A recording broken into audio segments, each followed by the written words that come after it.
You live, boss. Yo, what's good, everybody? This is your man, Coach Malpica, on the eve of the Knicks' only draft pick this season. Or is it? Second round, 50th pick. We have the second round tonight.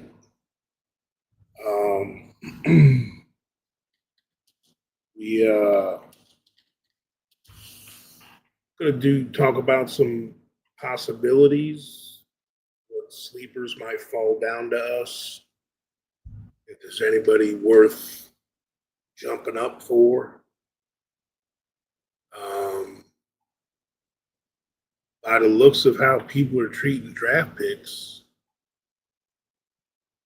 in this draft so far, I mean, they treat them like they a handful of potato chips at a party. There were some weird trades, man. People moving up. Apparently, Mark Williams is worth a first round pick. They're picking guys 20 picks too early and stuff. Yeah, man.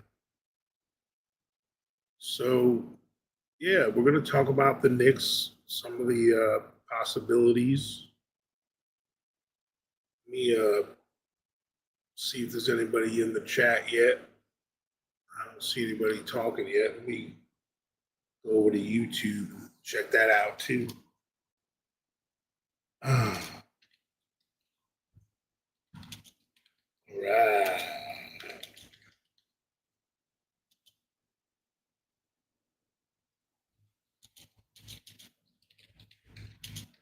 So yeah, welcome to Blue Orange Tears. Like I said, I'm Coach Malpica.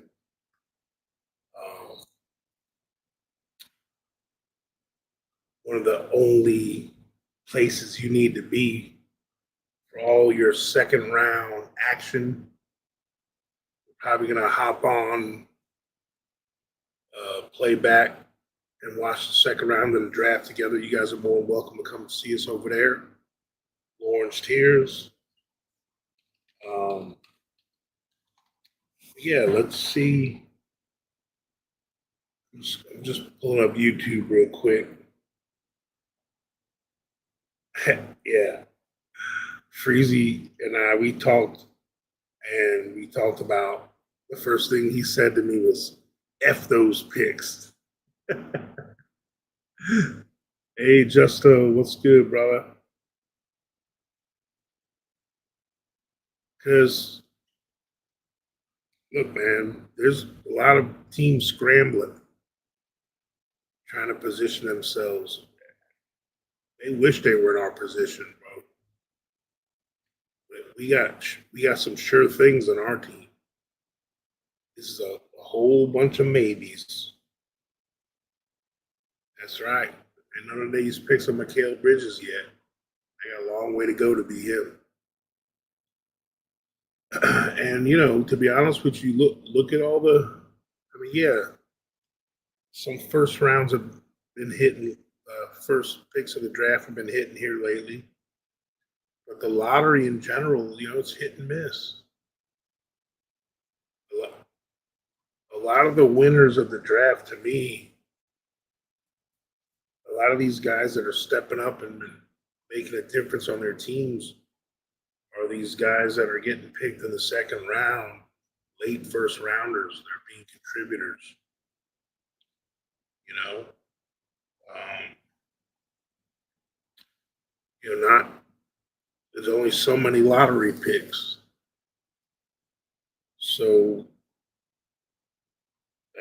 it's easy to pick a lottery pick because usually consensus. It's pretty obvious who the best guys are.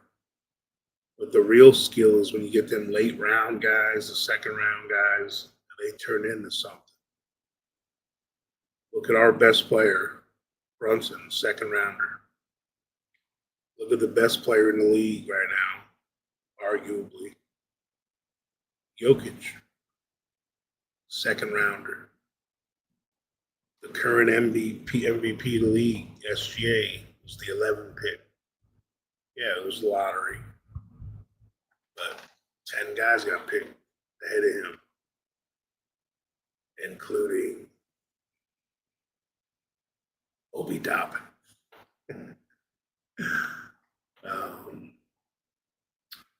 So yeah, man. So the draft dust has settled in the first round. I tell you what, this is probably one of the deepest drafts in years. Um, as far as top to bottom, like the top 60 players, it's pretty loaded. I think a lot of that has to do with the new rule of, you know, like a lot of freshmen are coming out now. You know, when they first started the freshman rule, the one and done, it was a handful.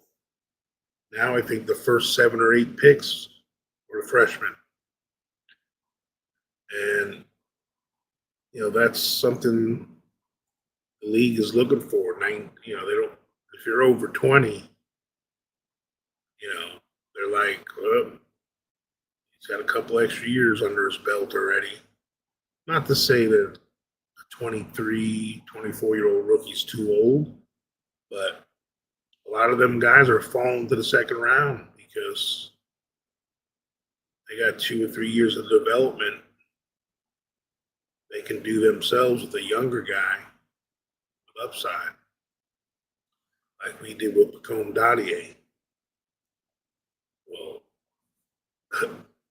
this will be his first year being developed. Hopefully he'll actually play. So, but yeah. So I'm gonna break it down, all the different scenarios. Um, see who Leon Rose in the front office could be targeting. Maybe possible trade up possibilities. Sleepers who could become instant fan favorites. Yeah, man. So I had done a lot of research on this, and let me just scroll to my little thing I got here, my notes. So first, I'm going to personally go through, you know, some of the best available guys that are available right now. Like I can't believe, like to me, I was telling Freezy this before the draft. I feel the sleeper of this draft, who might have a good chance of being the best player in this draft, was Rasheer Fleming at St. Joseph's. He's a 6'8" jumbo wing. He's a bigger, you know, he's got some thickness to him. He can shoot from the outside, plays a little defense. Um, yeah, man, he can shoot threes. He's like 6'8", 6'9". I think he's like 6'8". Big body. I think he's like 240. So I personally felt like he was a guy, and look, I'm not saying he's better than Mitch, or I'd rather have him but Mitch. But the elephant in the room is Mitch and Mikal both are on the last year of their contract, and they're both due for extensions. And we all know the NBA business side. If you don't sign an extension before the season starts, it's pretty likely you're going to get traded. So he's still got some preseason to go. So, you know, got time for that. But we're sitting here looking at this draft. And yes, Mark Williams is a little younger than Mitch, has had similar injury problems, but he's got that upside potential. He was traded to the Suns for a first round pick. And like, if Mark Williams is worth a first round pick, what do you think Mitch is worth? He's definitely worth a first round pick.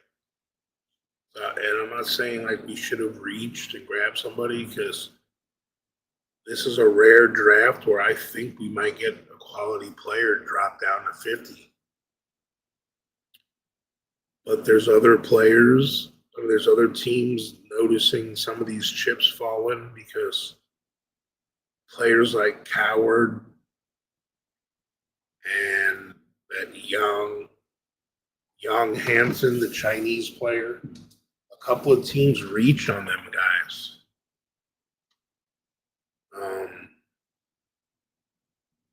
Yeah, that is true, Fritz.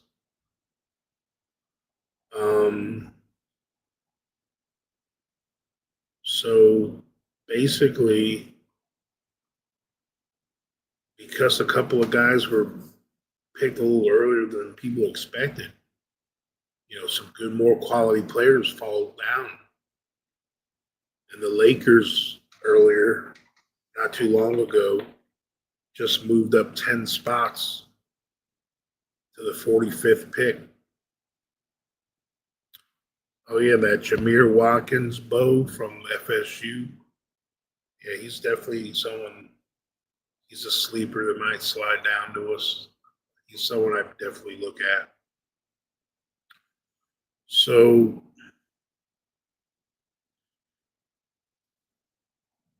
I personally, I don't know if he's going to drop that far. I wouldn't mind Tyrese Proctor. He's a Duke guy. He's a 6'5" combo guard. He's a tall ball handling guard.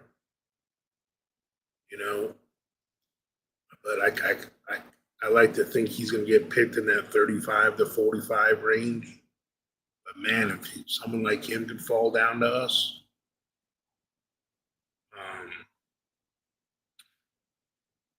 some of these centers that are floating around, that Maxime Reynaud from Stanford, the Frenchman, 7-footer, the Kalkbrenner. I think them guys are going to get scooped up in the next few picks. The first few picks in the second round. Some other guys I think might fall down to us. There's a guy, I'm going to get to him last because he's my real sleeper. Speaking of Duke, there's a Sion James. He's like a 3-and-D kind of skill set. You can never have enough wings, guys. You know that. He's a tough, versatile defender. He shot 41% from three. He's a Duke guy, man. He's a player, knows his role, and he's someone that can contribute right away because he's a senior. Excuse me. Another guy I think that might fall down to us is an Australian kid. His name is Alex Tui. He's another 3-and-D versatile forward, good size, good feel for the game. Seems like a lot of Australians have been kind of sneaking up here lately. He's been praised for some of his defensive instincts, and he's someone I think can develop into a solid 3-and-D. I'm trying to be realistic. It's easy to say like, oh yeah, the Knicks are gonna get this guy or this guy. I'm trying to look at guys that I think might fall to us.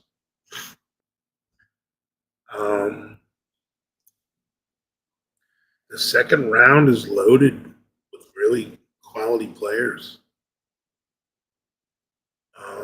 Do I think we can move up and grab that Rasheer Fleming? I mean, Rasheer Fleming could play power forward for us, like almost right away. That's how good I think he is. He's a jumbo wing, like 6'8", good size. He can shoot the three. You know, he did play at St. Joseph's, which some people might say that's a knock. Salute Kerry Cox. Um, Another player there might. I'm not sure if he'll be on the board, but Adu Fierro.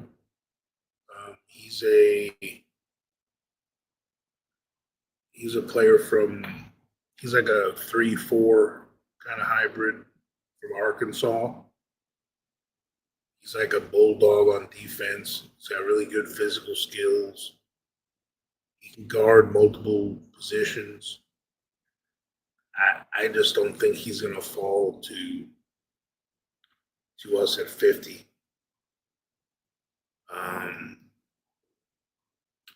But Charlotte's sitting there with the 33rd and 34th picks.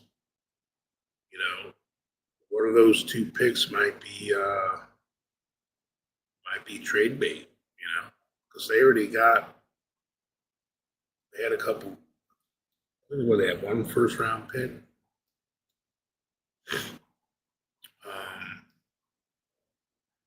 The Nets have another pick even before we do.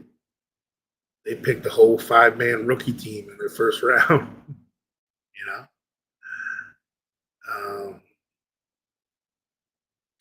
But someone I've been kind of creeping, hoping he's going to fall to us, is a stretcher, like a power forward from Serbia, Bogo Markovic. He's 6'11", 6'10", 6'11". Very high ceiling international prospect. He's got a strong frame, really good offensive skills, real long.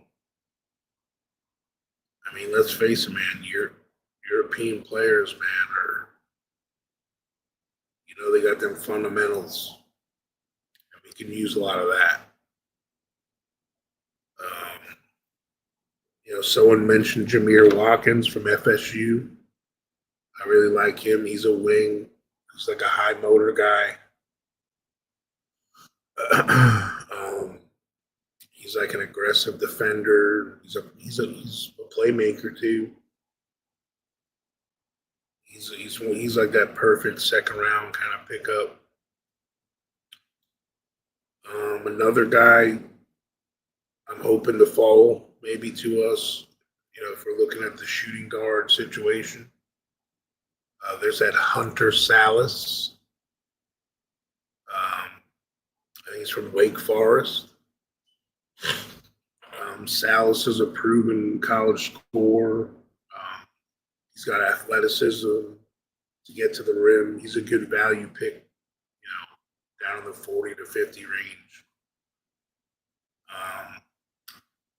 Some teams have been concerned about his defensive consistency, which, it's kind of probably not what we're looking for. But an intriguing pick for me is someone who was born in New York. He played for Kentucky. As Kobe Brea. I think him falling down this far is possible. He's a really good catch and shoot threat, which it's a highly valuable skill in the NBA. He's a specialist. He can find a role on most any team. I think he's 6'6", 6'7". I mean, there's a lot of 3-and-D wings in this draft. We're kind of lucky. One might just fall right in our lap.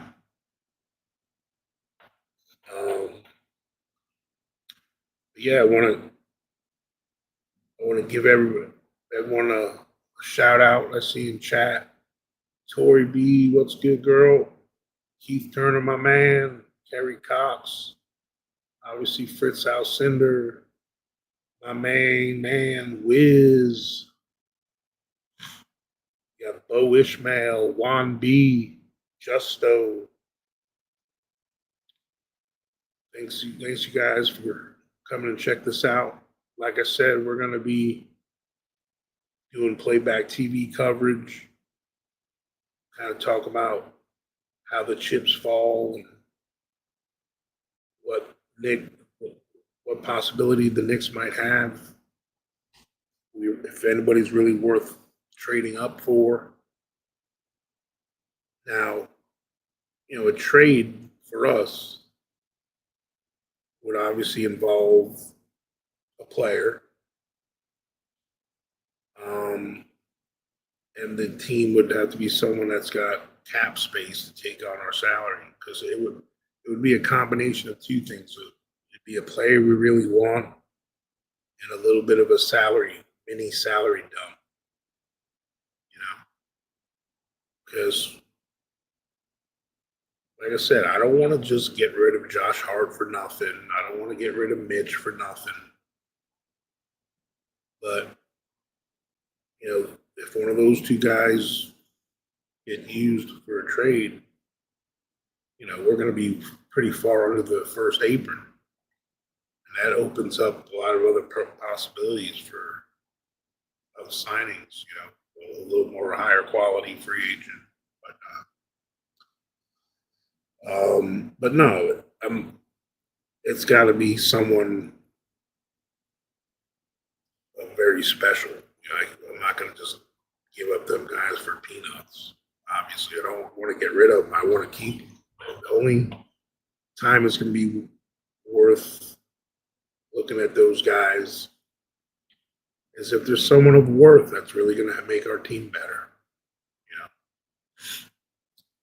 And Mitch and Mikal, they both represent two different situations.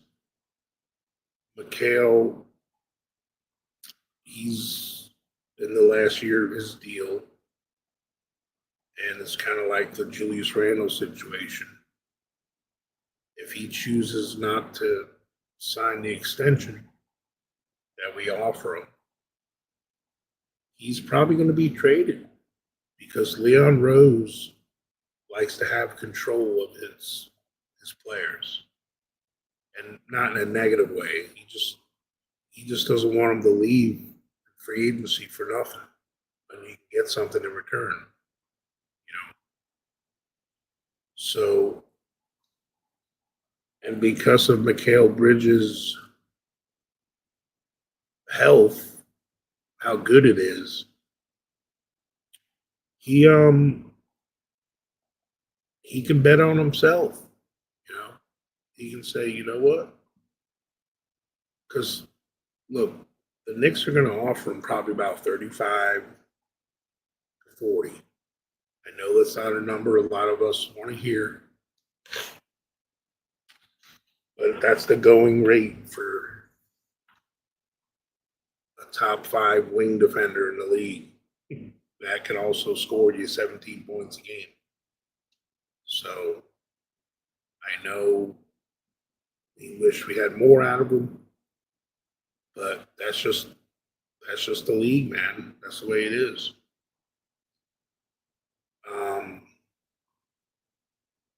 Mitch, on the other hand, I don't think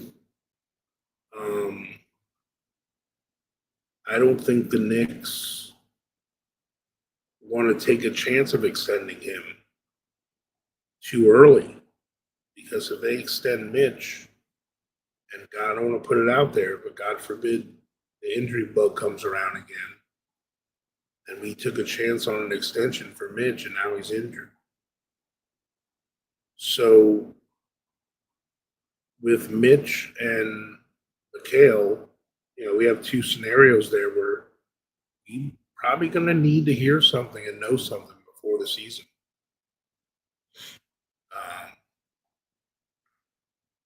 So what we do on draft night, is it going to give a hint to what we're going to do? I don't know. Probably not. But we'll see. We see a lot of pieces flying around so far already in this draft. A lot of teams are reaching for guys. They're throwing draft picks around like they're used on old underwear.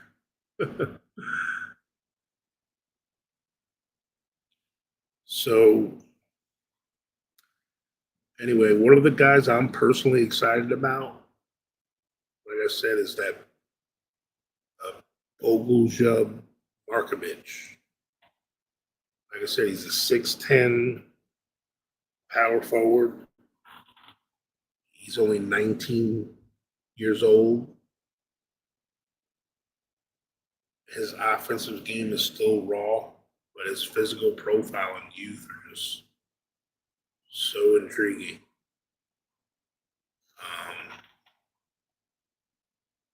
If he could fall down to us, man, that'd be amazing. But realistically, I think someone's going to snag him up. So if we look at some of the picks before the Knicks, the pick right before us is Cleveland, you know, and the pick right before them is Memphis, and then Milwaukee, the Magic, the Bulls are up there, the Thunder have another pick, the Kings, the Warriors, the Pelicans, the Pacers have a pick. So, you know, there's some teams in the East there, like the Cavs, the Bucks, the Bulls, the Pacers, you know, the Pistons.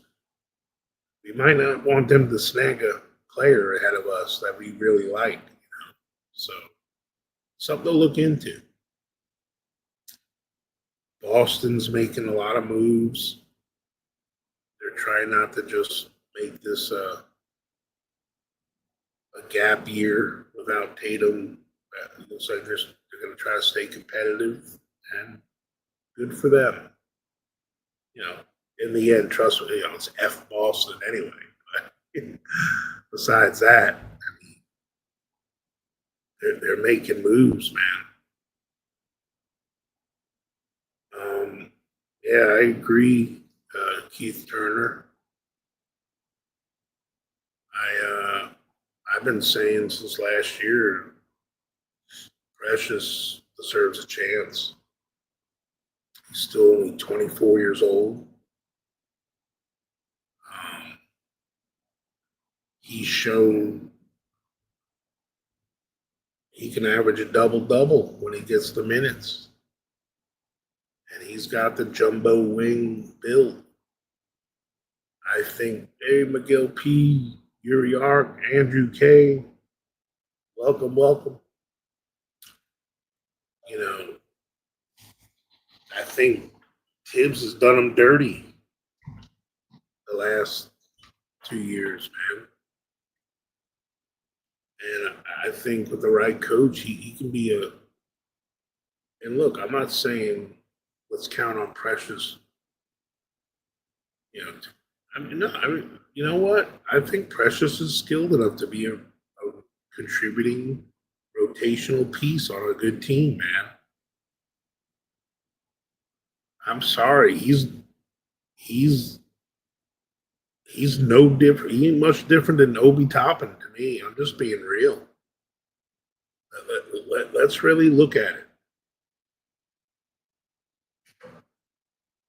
They're both leapers. Obviously, Obi is a better leaper. Obi's a little bit of a better outside shooter. We haven't seen Precious shoot much.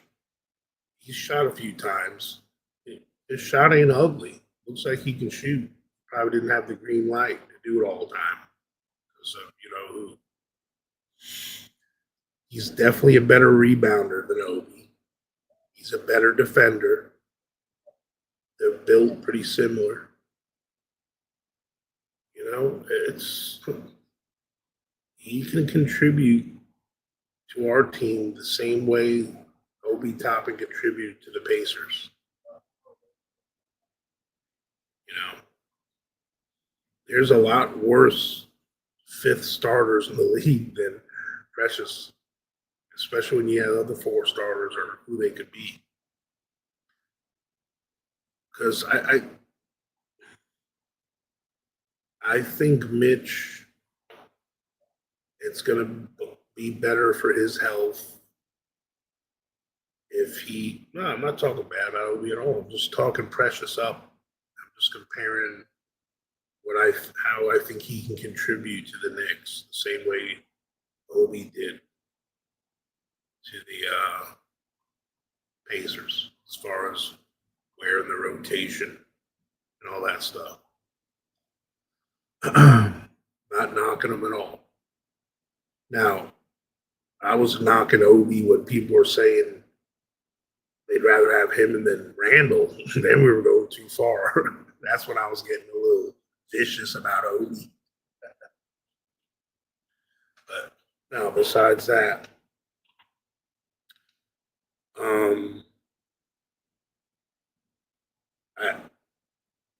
look, guys, let's be realistic. Mitchell Robinson is not our starting center, man. Okay? We can't count on somebody that's injury prone and can't hit free throws and is not reliable enough on offense. He's a specialist, which is fine. It's fine to have specialists on your team. There's going to be some games we need him 25 to 28 minutes.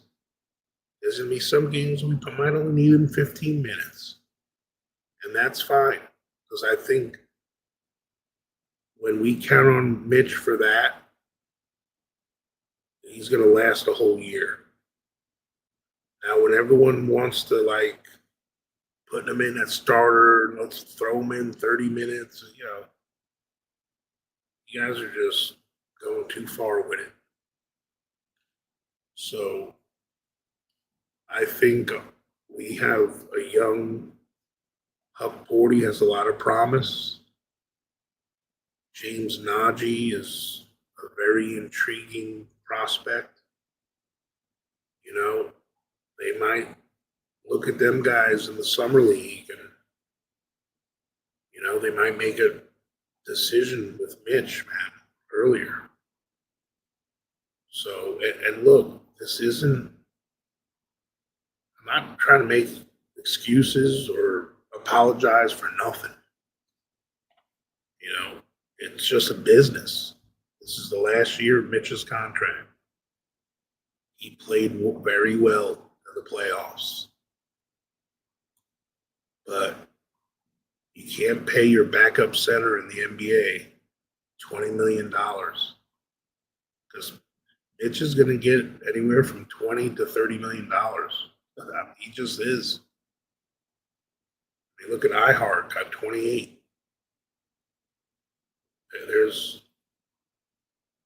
Especially when you're starting now, if the other center on your team makes 20, you can get away with it. But our starting center is an all NBA center, and he makes over $50 million. You can't pay your backup $20 million when you got a $50 million player. You just can't. Just like the guy that backs up LeBron or Durant or Booker, any max player is going to only have a $5 million guy behind him or a young player. That's the way it is. That's how the money works in the NBA. No NBA team's going to pump 70, 80 million in center money. It's a wing league, guys. So Mitch's value is at an all-time high. And if we can finesse a trade and get a really good, solid player, I think it's worth looking at. He's making 13 million next year. A lot of people keep saying 15 and 14. He's making 12.9 million this next year. So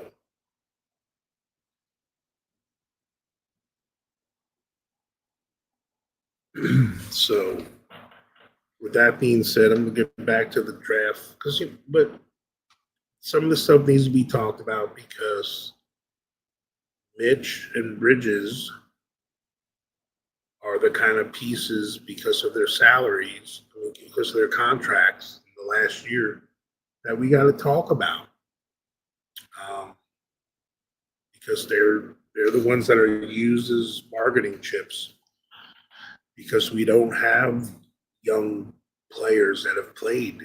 So those, even though we do have four good young assets in our young guys, no one knows how valuable they are because they never played. So, and obviously we gave up some first round picks, so we don't have those assets. We have a lot of second round picks, and as you can see with some of these trades, they're throwing in second round picks. Second round picks are pretty valuable. Look at Kevin Durant. One first round pick, the number 10 pick, and like 4 or 5 second round picks, and obviously 2 players. So don't sleep on these second round picks. Like I said before, the New York Knicks' best player is a second round pick, Jalen Brunson. The best player in the league was a second round pick, Nikola Jokic. The starting center for the OKC Thunder, NBA champions, second round pick, iHeart. So second round picks are no slouch, especially in the NBA. You're talking about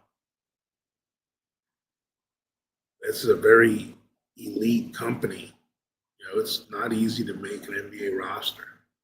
It's the hardest league to crack the roster in team sports. You only got 15 slots, and every year there's more guys coming in than guys retiring. So it's very cutthroat, very competitive. You gotta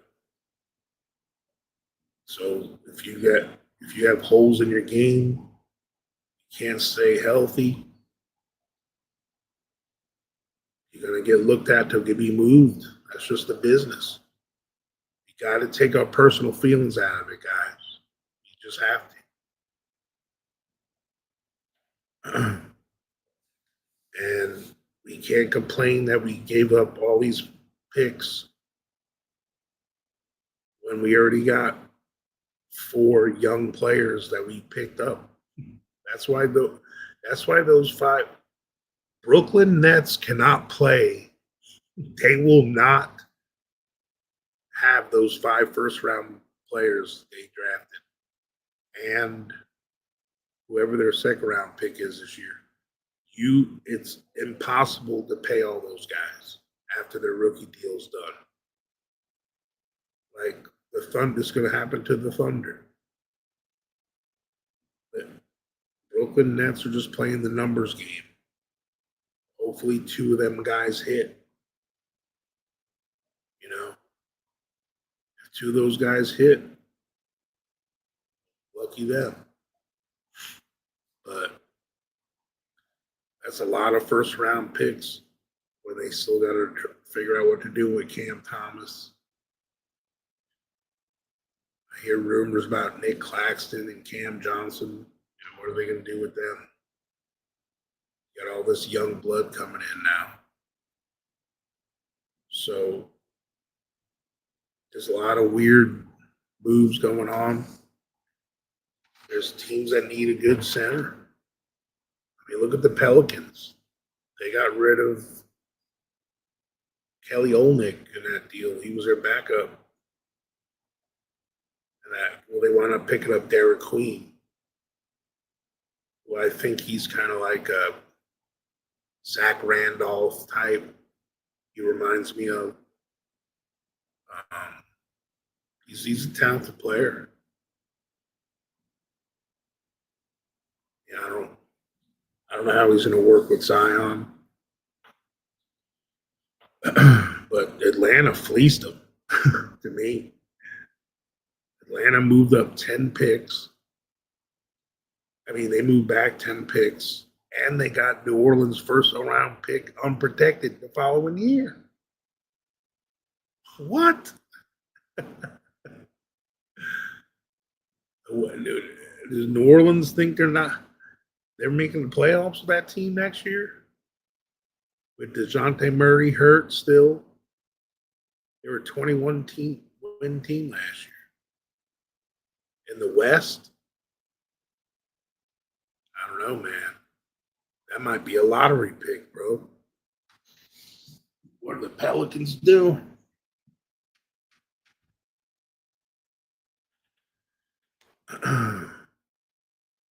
So, for me personally, the Giannis ship has sailed. You know, he's the only player right now in the league that I'm willing to be okay with someone like Cat or Bridges being moved for. I don't want it to happen, honestly. Like, if more than that needs to be moved, it's not worth doing. Because you're just going to turn the team into the same situation he had in Milwaukee. You're not going to have any backups. You know, it's going to be him and Dame. And on this end, it's going to be him and Brunson. The only way I was willing to think about it and do it is if we kept Cat. You know what I'm saying? Like Cat and Giannis together with OG and Brunson, I can live with that. Like for the money, would you do Bridges, Hart, and Mitch for Giannis? And some second round picks and our first round pick from next year? Let me see if the NBA trade machine that works.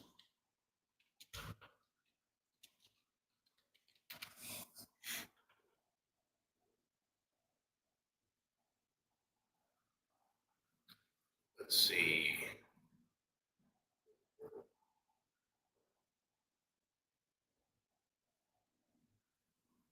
Giannis. Wish I could share. I can't share my screen because. See, Giannis. Well, maybe I can. Hold on.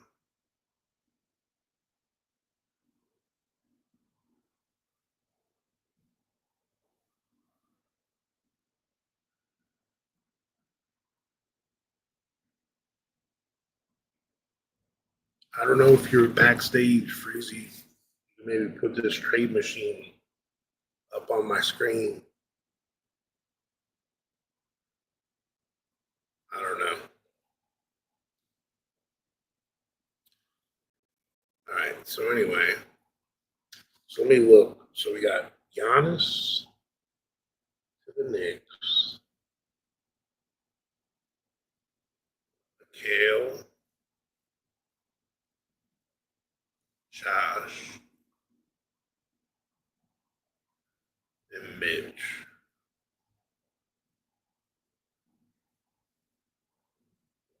Yeah, the money works. The money actually works.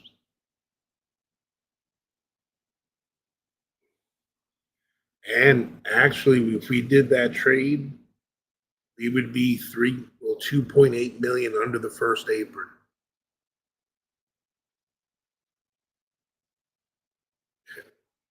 He would not be in Giannis's way. Keith Turner, stop. I know you hate Cat. He would not be in his way. It's a perfect compliment. Cat, the outside. In case you hadn't noticed, Cat is a supercharged version of what Brooke Lopez was with on offense. You know, same Brooke Lopez has the same skill set as Cat, but a lot less version of it. He's got like the rent-a-cop version of Cat.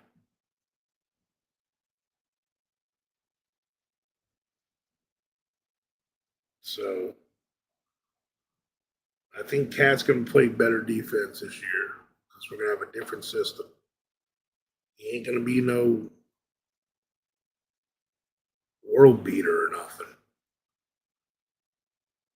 But anyway, that's the only package I'd be willing to give up because it's going to take 3 players.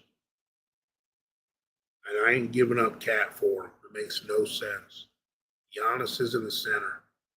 And I sure as hell ain't going to have Giannis and Mitch play together. Then you got another guy that can't shoot in the start lineup. And we're back in the 90s again. The reason why Giannis did what he can do where he was, he had 4 guys that could shoot around him. Remember when he won the championship? Brooke Lopez was banging threes, Middleton, Dante, he was surrounded by shooters.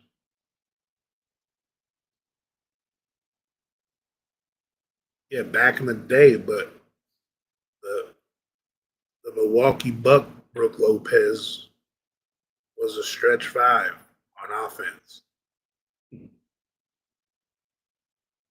That's the kind of center Giannis needs on his teams.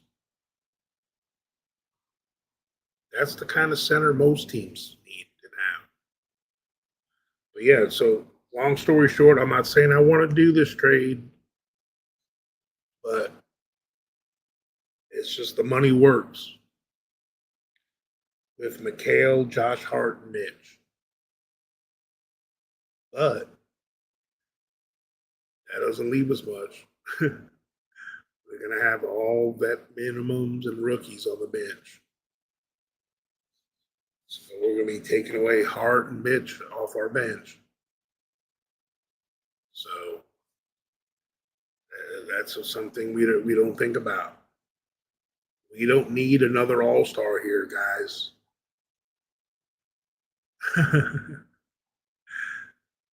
We have 2 all-stars on our team. 2 really good players. We need to develop some of our young guys.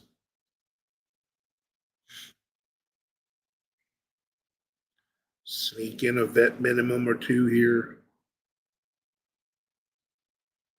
Yeah. All right, let's get back to this draft situation. You guys get me sidetracked. Yeah, they do, Keith Turner. You can't doubt me, sir, when it comes to this stuff. Go on Fanspo, the salary machine maker. It's got all their salaries, all the apron stuff. That trade is a success. Go ahead and put it in there when you get a chance.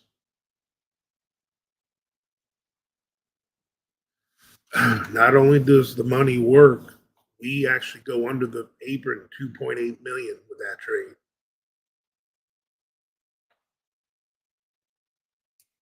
Yeah, well, then we're not getting them.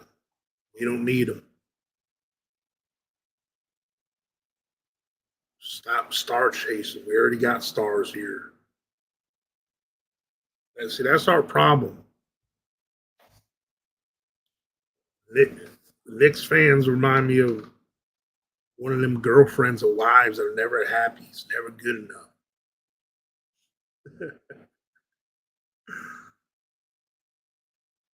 Always want something more, something better. The next coach is going to elevate this team, guys. I was a campaign fan. He let me down a little bit. But it was hard to assess our bench guys this year because they weren't used properly, especially our rookies. But we're actually having a second year's worth of rookies again. Like our draft happened again, basically. Like Pacome Dottie is a rookie again, basically. How Porty is, McCullough, Kolick. None of them even played enough to qualify for a whole rookie season. So anyone that's got a problem with Brunson or Cat, y'all are just trying to be trolls for no reason, to be honest with you. Now, counting only on Brunson to do ISO and take the scoring load, no, we're not going to win that way. No one wins that way in the NBA anymore. Newsflash. What league have you been watching? No team in the NBA is going to win anymore with one guy. No team in the NBA wins with the big threes anymore.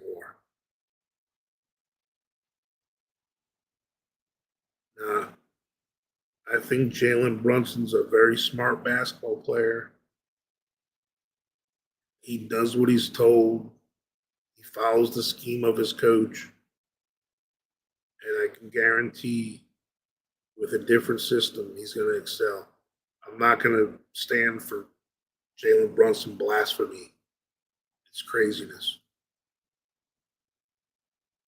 He's got the most 30 points games of any player in the playoffs the last 3 years. This guy has single-handedly brought us to prominence again. And we're going to have people complain he only gets 7 assists. Doesn't get it. He ain't got to hold these grown-ass men's hands all the time. You want Halliburton that only shows up every third or fourth game to score? And all because he gets 10, 11, 12. I don't know who those people are. I don't care who they are. There's also people that say you can't win with only one star and a bunch of young players and a 10-man rotation. Well, guess what? The Thunder just did it. We just need a coach that's going to use the personnel we have properly. I believe in Leon Rose putting together the right group of players that a non-stubborn coach will know how to. The last I checked, Jalen Brunson has no problem driving the ball early in the shot clock. That's all scheme. Okay? If you have someone else bringing the ball up the court or help them bring the ball up the court, it wouldn't be as slow. I guarantee you're going to see the pace change next year with the new coach. We can't compare and look at what our players' ceiling really is with who they had coaching them this past 2 years. Now, if it keeps happening with a new coach that's trying new stuff, then yep, I'll be the first in line saying he's the problem. I guarantee it.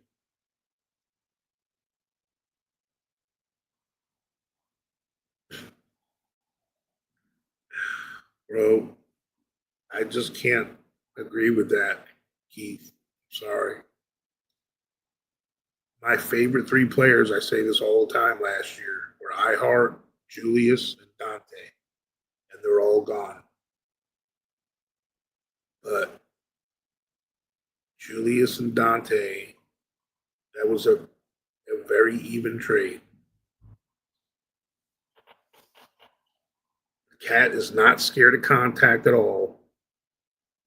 They they don't defend Julius the way they defend Cat because Julius isn't as threat to shoot like Cat is. I'm not going to waste my time with this argument. It's ridiculous. Shame on me for watching chat this much. But anyway, back to these second round picks. So, best available that might fall to us. We already mentioned a few of them. You know who's another sleeper? You know, they got Nemhard's brother from Gonzaga. Um, he's a little short, but he's scrappy. He's a really high IQ player. He's a really great passer. When you average more than 10 assists in a college game, that's pretty good, man. Because you know their game's shorter. It's a different style of basketball. You can still get over 10 assists in college. That's doing something. He's someone that's going to be probably available around the 50th pick. You know, I don't know if we want to look at another big man or not, but that Vladislav Golden from Michigan, you got to check out his highlights, bro. That dude's got some talent. He's a big 7 footer, grown man, physical, good feet, good hands, good finisher. Plays the pick and roll really well. Another player, if we're going to be looking at a good sized point guard, they got that Javon Small from West Virginia. He's someone. Um, he's someone that might fall down to the 50th pick for us. There's here's another sleeper. Local guy, went to St. John's, R.J. Luis Jr. I know he had that bad game in the tournament where Rick Pitino got interviewed while he sat him at the end. He had a Starks moment, you know. But he's a good sized wing, 6'7" player. He's played in Madison Square Garden. He's probably going to drop to pick number 50.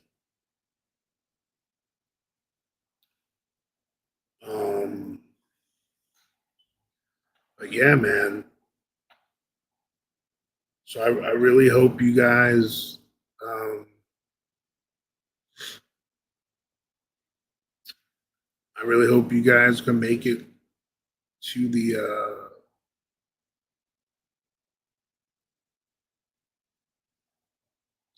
watch along on Playback TV. We're gonna watch the second round of the draft. Um, but yeah,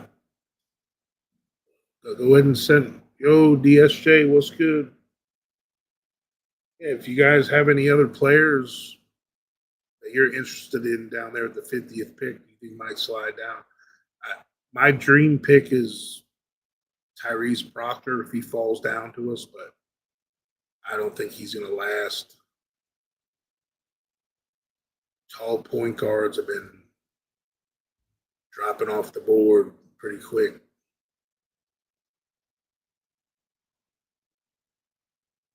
Um, yeah, look, we all know it. We all see it. Every good point guard in the NBA has a secondary ball handler to help. Okay, Hal Burton has Nebhart. SGA has Jalen Williams and Casey Wallace. Even Alex Caruso brings the ball up. They got ball handlers all over the place. We came out with Brunson and can't get right Hart and Bridges half the time. They never they never played campaign or Golick enough to help with ball handling. And let's face it, people keep saying Deuce is a point guard, and we all know he's not. He's not a natural ball handler. He's not a playmaker. He's a 6'2" wing, 3-and-D wing.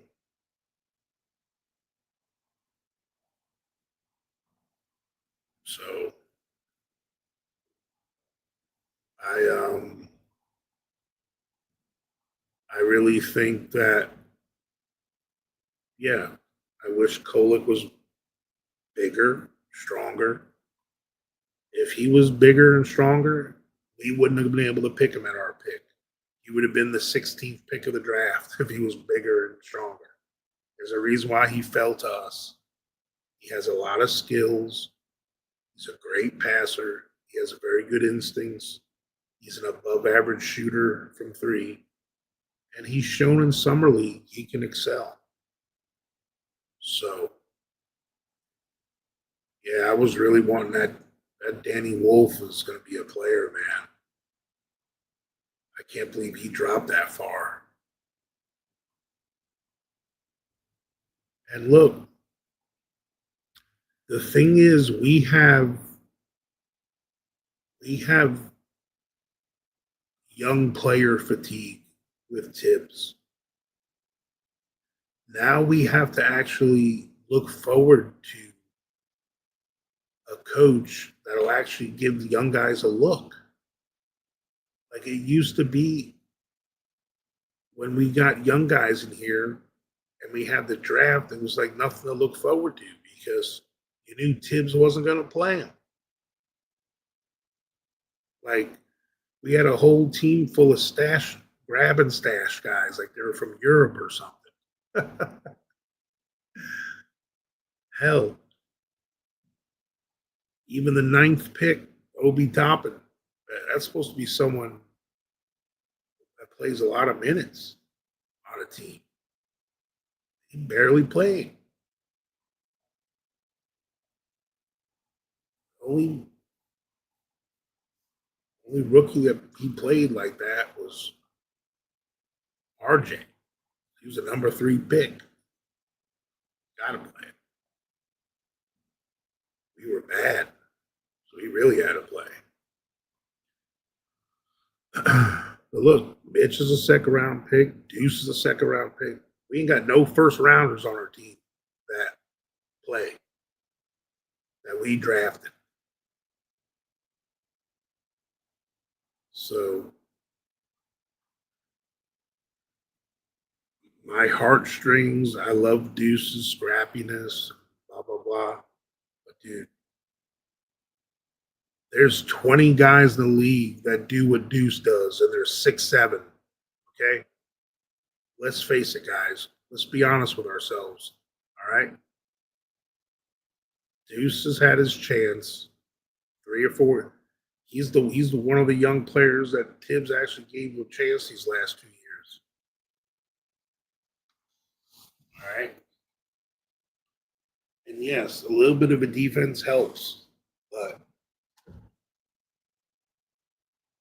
let's not get it twisted. The Pacers were not the bad boy Pistons on defense. They weren't the New York Knicks of the 90s defense.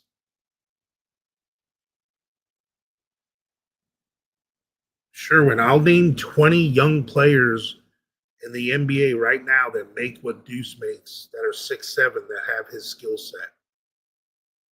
Right now. If you like, I will. I don't want to waste my time doing it because it's everyone knows it's true. Do it right now.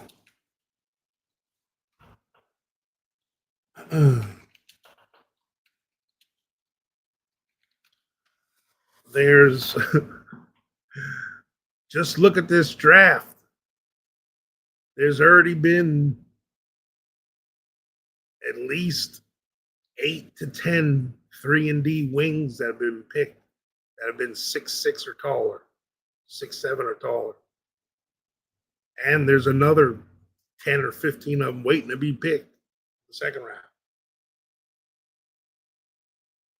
Like I said, you guys stick up for these guys like you're the damn parents.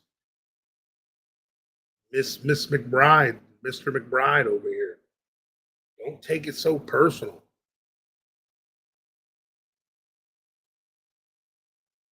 Let's see here. Let's just start on the lower level teams.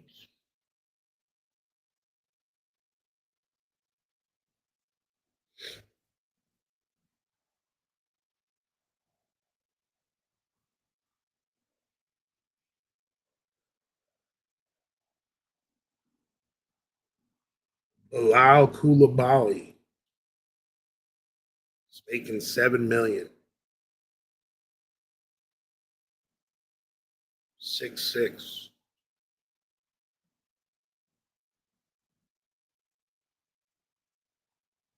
Keyshawn George, 6'7", making $2.9 million.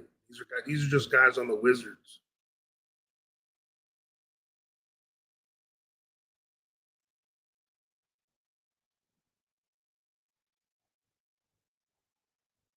All right. So let's go to the Hornets.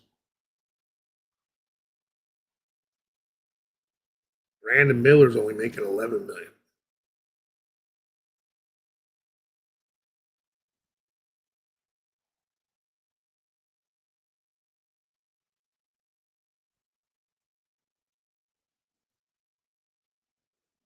Hornets are pretty horrible.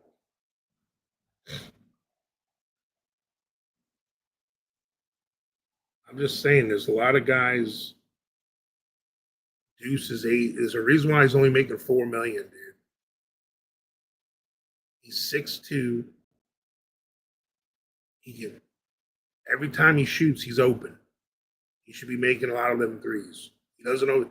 He can't even average. He's the only bench player on our team that's consistently gotten like legit 6-man minutes the last 2 seasons, and he can't even average 8 to 10 points a game.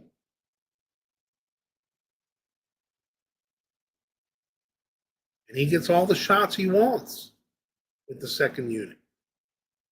At only 6'2". Does he play great defense for his size? Yes.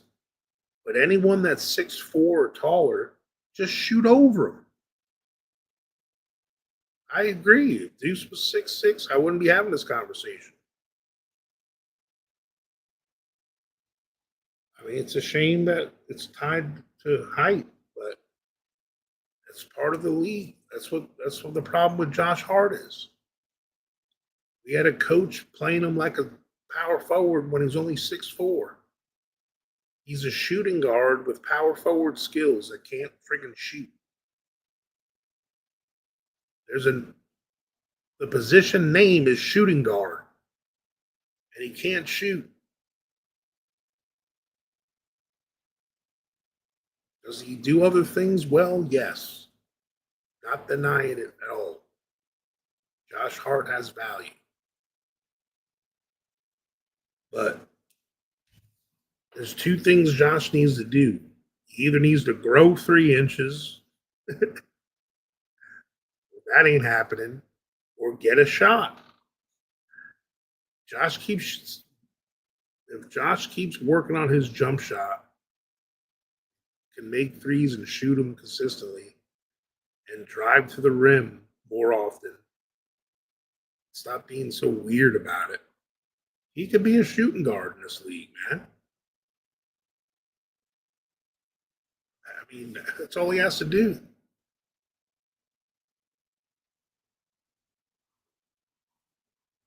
Yeah, I know. So then that just Miguel P. That just makes the argument even better for me. Because yes, it is a positionless league. Usually it's the point guard and the five, or some kind of big, and 3 wings. Usually one jumbo wing and 2 regular wings. That's the NBA now. And we've got a couple young wings on our team. We got Macomb Dottier and we got McCullough.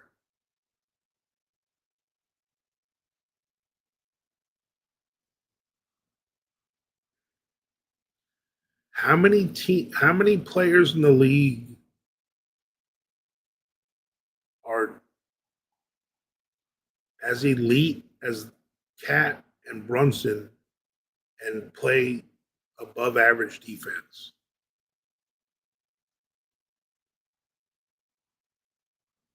Think about it.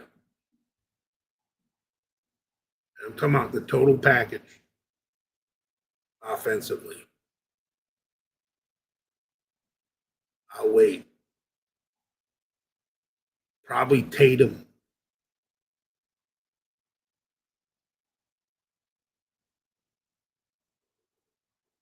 The Finals MVP was at SGA. SGA isn't the, he doesn't shoot as well as Brunson. You can't deny that.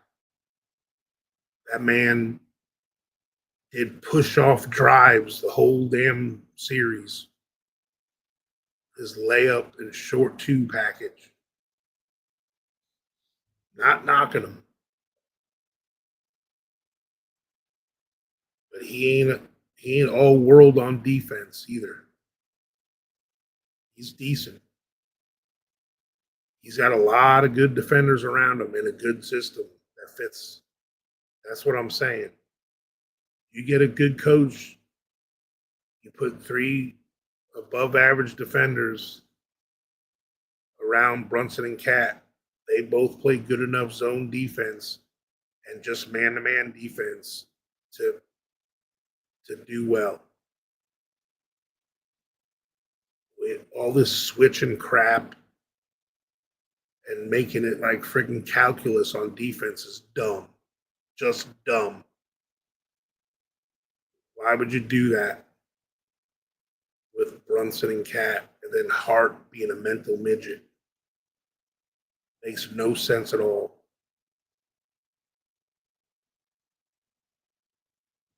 Cat doesn't need to be hit. I've watched every second of every Knicks game this year. There's plenty of times where he's made some good defensive plays. He's very capable. It was a system problem. Yes, Cat's not a great defender. I'm not saying he is at all. But to say he's that bad is just you being a hater, just being real.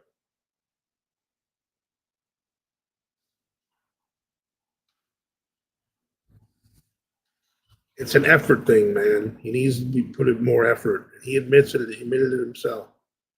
The dumb fouls is his fault. I think he probably should lose a few pounds. It'll help his knees. It'll help his defense.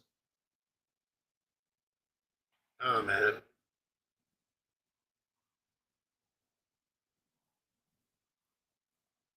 you mean to tell me Jokic is a great defender? Come on, stop it. I'm just tired of these narratives. regardless of their defense or not, this team makeup is good enough to win a championship, period. Anyone that says Brunson and Cat are the problem, you're just being a hater. You're not looking at the whole thing. Does Cat need to be in better shape, better conditioning? He needs to lose weight, 100%. Does Brunson need to be a better playmaker, get other people involved? 100%. I'm not giving them a free pass on any of that. And that's what coaches are for. Coaches need to enforce all that. This is the most, I've been there. I've seen the Knicks when we had Cartwright and Trent Tucker before Patrick Ewing even came to town. And we had Bernard King, Kelly Tripucci, guys like that. Okay. This is the best talented team the Knicks have had since I've been a fan of them. And I have no problem saying it. It's not me being a fanboy. I'm just being real. For today's NBA, okay, you can agree to disagree. Patrick Ewing has never, ever had this good of teammates around him. Let's keep it a buck.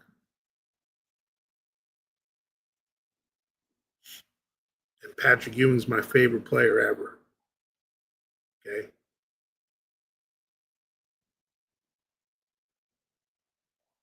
The Knicks,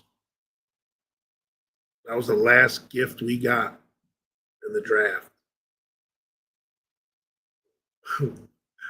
When they pulled the Dallas Maverick thing and gave the Knicks a #1 pick. I was thankful. But yeah, man, it was a different league. So that's why I'm saying, yes, does it help to have a good? It's not about individual.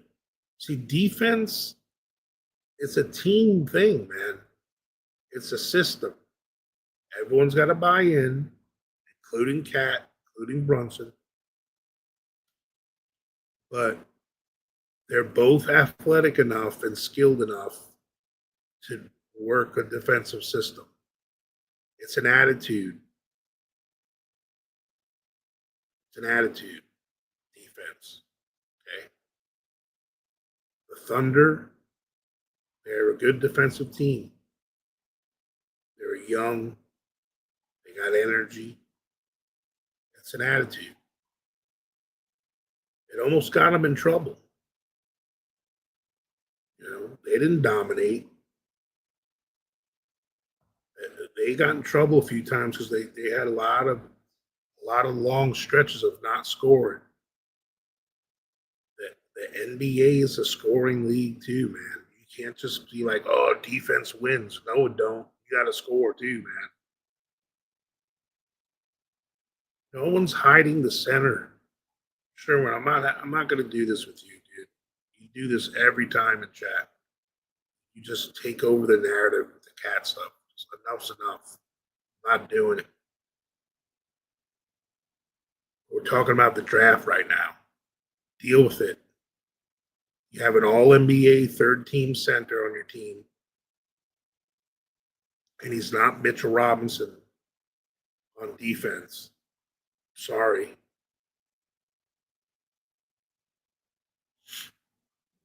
Name another offensive center as skilled as Cat that plays defense. I'll wait. You can just say it in chat. I'm not going to respond to it. So, anyway,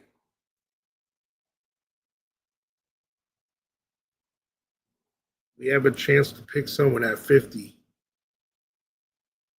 who, because of our salary situation, contracts already on the team. They might have a chance to be on the roster, or they might be a two-way player. We'll see. I don't know if is Fritz Alcindor still in chat. I wanted to ask you, like, Kolick, Dottie, and Huck Porter are under contract. They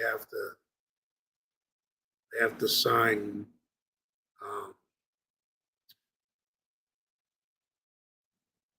They have to sign McCullough back, right? Like McCullough doesn't have another.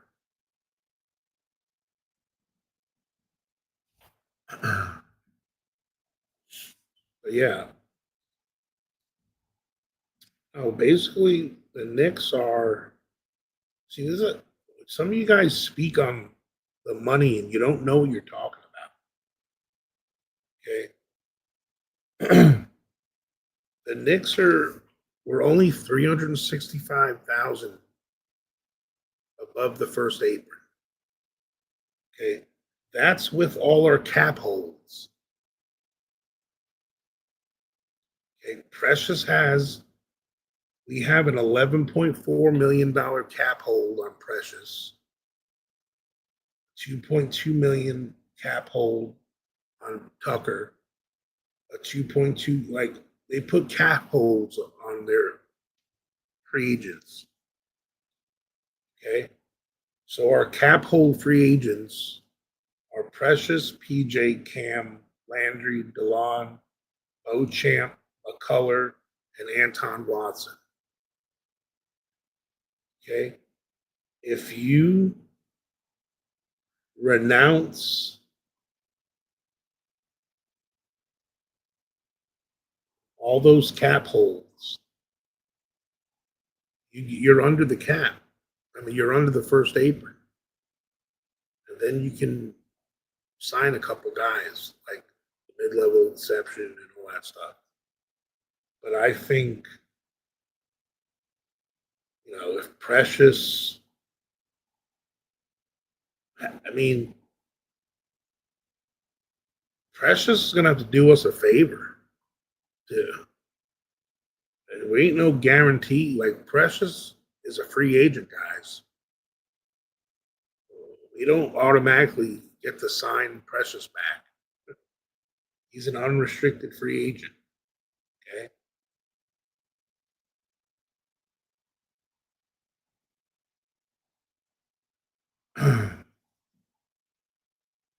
So, someone like Precious, to keep him, he's going to cost us $7 or $8 million. And then we're going to get close to being pressed against the second apron.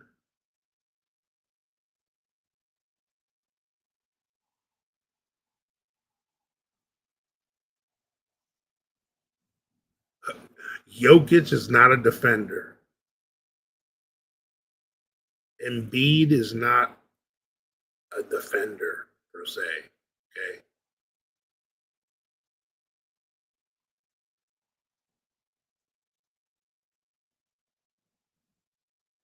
And look, 3 of them guys are injured. 4 of them guys. AD, Embiid, Porzingis, and Wembanyama.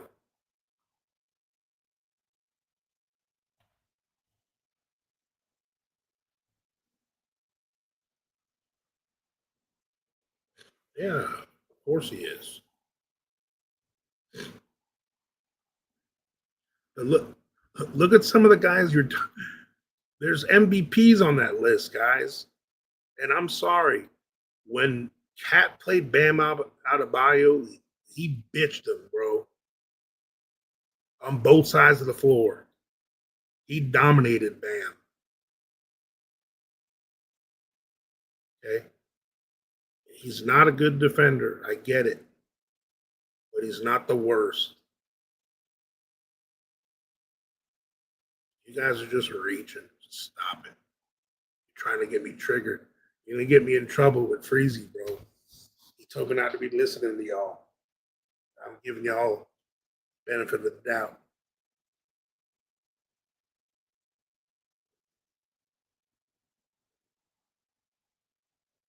Anyway, you're talking former MVPs, and AD is when he's healthy. Oh, I'm not triggered. I'm good. But look, this roster is good enough to run it back and bring in a couple of pieces, bro. A couple of like our team is so close. I mean, I don't want to hear about no asterisk crap because Halliburton's going to be hurt and Tatum's going to be hurt. That's just part of the NBA. This is the first year we were healthy in the playoffs. We were mentally injured, unfortunately. But all the other years we had injuries. Okay. That's why Indiana beat us last year. The year before that, the Heat game with Randall and Brunson, we had guys hurt in those games too. So I don't want to hear that crap. But what it is, it's an opportunity for us. It's an opportunity to Jordan retired. Remember that opportunity that happened? And the Knicks made it to the finals, but unfortunately choked.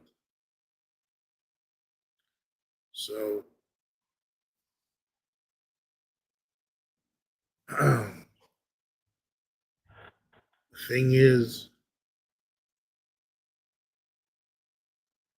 when you're talking about teams that are championship teams, hey, thank you so much for the super chat. My man, Corey Lee, with the 50 spot. Corey Lee says, why at this point are we still complaining about the past season? It's over. OKC's are the champ. Our main issue is a head coach. Attacking the current roster, the former head coach makes it look like you can't move on. Not a good look.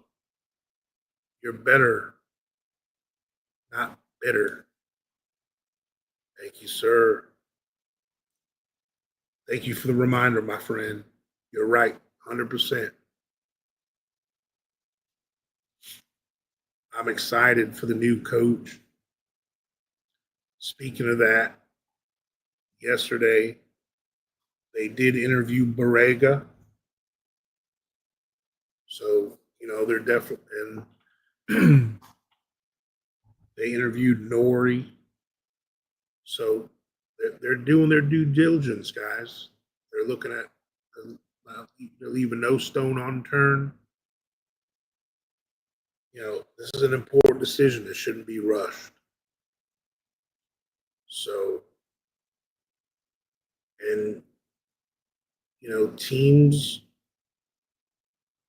have new coaches mid-season. They have new coaches 5 games before the playoffs, 10 games before the playoffs. They have new coaches all different phases of the season. He let our coach go at an early enough time where they knew they'd have plenty of time to bring a new one in, and he'll get acclimated. They know how good their roster is, and a coach is going to be walking into a professional organization that's got a team ready to win. We got some good young guys we want to see what we got, because we're going to have to use a couple of them this year. That's where the OKCs of the world and some of these other younger teams have been able to flourish because they use some of their young guys. When you look at the money they make, on a rookie deal, I mean, if someone turns into a starter or a big rotation player, by the time they're a third-year player, they're still in their rookie deal, and you look at the contract, it's amazing when you look at it. It's like, wow, he's only making 11 million. You know, you can't believe it. So that's where you get deals. You know, when you actually play your rookies, you see what you got. Because you don't know what you got unless you play them. So at this point, I'm not worried about entertaining some blockbuster trade. I'm fine running back the core guys we got. If we need to upgrade Hart, Mitch, or Deuce, so be it. I said this the last time we had a show. If we are going to keep Hart and Deuce and Mitch, and that's a solid three guys, that's a solid three bench guys. Those are bench guys on a championship level team. But if we're going to have those three guys on the bench, we need to bring in at least two or three guys that can score. Because we can't have a whole bench of just defensive guys, you know, and whatever Josh is. But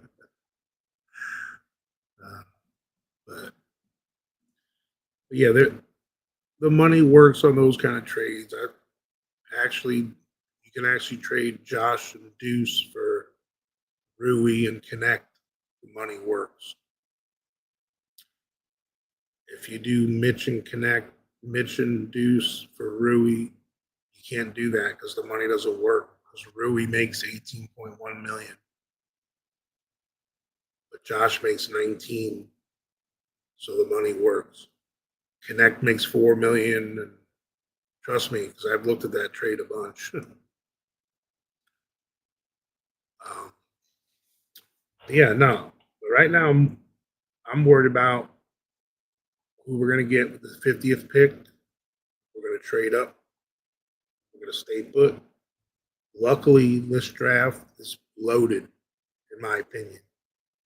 There's going to be a lot of guys, a lot of quality guys still available at the 50th pick. So usually when you go down to the 50th pick, you're usually not drafting need, you know. At that point, you just want to get the best guy on the board. Now, it'd be nice if he's someone we need as well. A nice combo guard, a tall point guard, or another wing. You can never have enough wings in this league. Someone that could kind of play the four.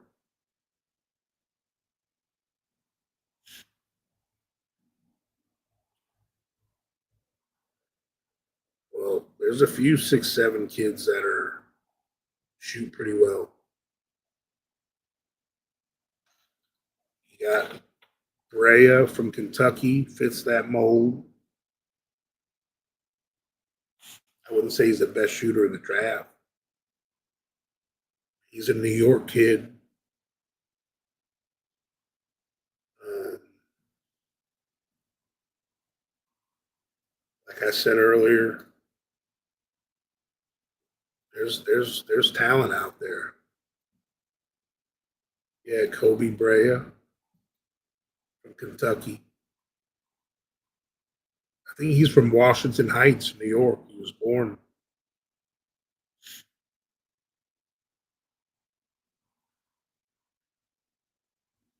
And if, like I said, if Tyrese Proctor drops to us, that's a steal. I don't think he is, though.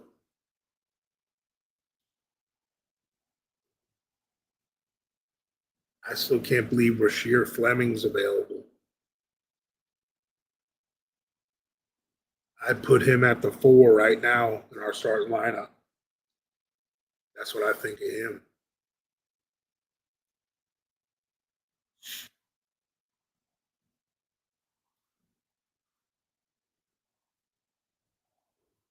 I know that's what I trust me. I when I saw him and um,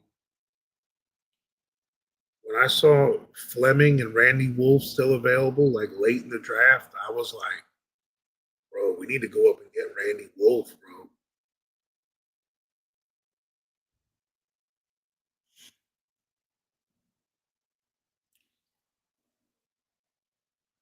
I think that that that other Michigan center, I think he might slide into a roster. That Vlad Golden, he's another center.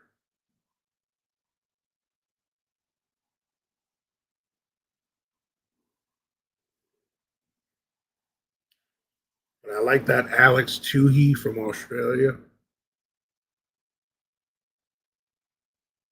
He's another wing. So many guys, so many 6'7", 6'8" wings out there. It's crazy. They're like growing them on trees. I mean, that's what I'm saying. Like I said, no offense to Deuce, but there's so many guys that have Deuce McBride's skill set at 6'7" that are coming into the league. It's just it's hard to compete with that. That's why Deuce could work on his handles and his passing. Yeah, I would have no problem with him being our backup point guard, honestly.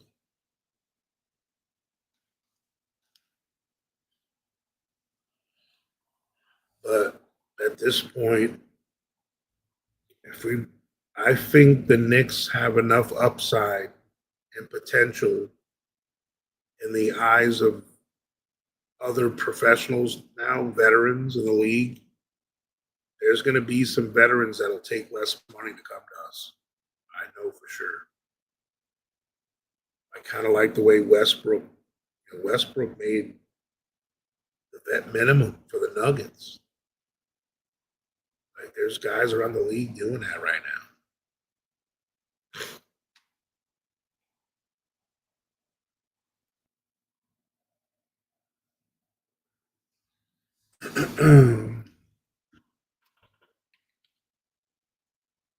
you guys are, would you guys be against Chris Paul playing on our bench for the vet minimum?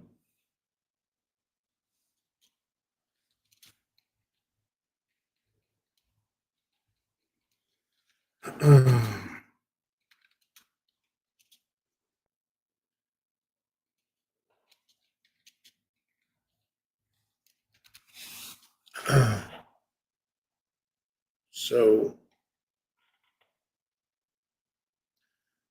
someone else that was kind of intriguing to me is what do you guys think of that Chris Boucher from the Raptors? Because they wound up getting that other wing. They got a log jam. I mean, unfortunately, RJ's the odd man out. They might be looking to trade him because they're rolling with Grady Dick, Ingram, and Scotty Barnes. And they just drafted a wing with like ninth or 10th pick.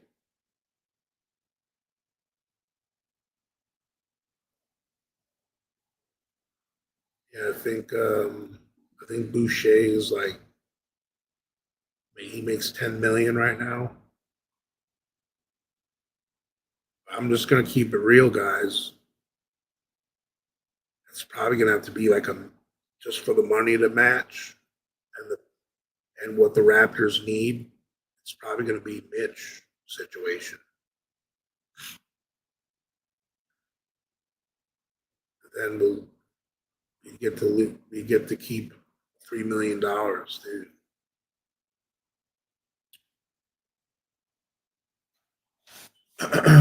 So, like I said, we're unfortunately not gonna have the money to make a big splash with some kind of free agent signing. It's gonna have to be a trade scenario. It's the only way we're gonna bring someone in that's gonna be a difference maker. We could probably get someone at the mid-level exception that's worth 5.8 million or something. But there ain't many guys at that. Um, I mean, to me, the Knicks would have to do something like a young rising star that's still on his rookie contract, and like you trade Deuce for.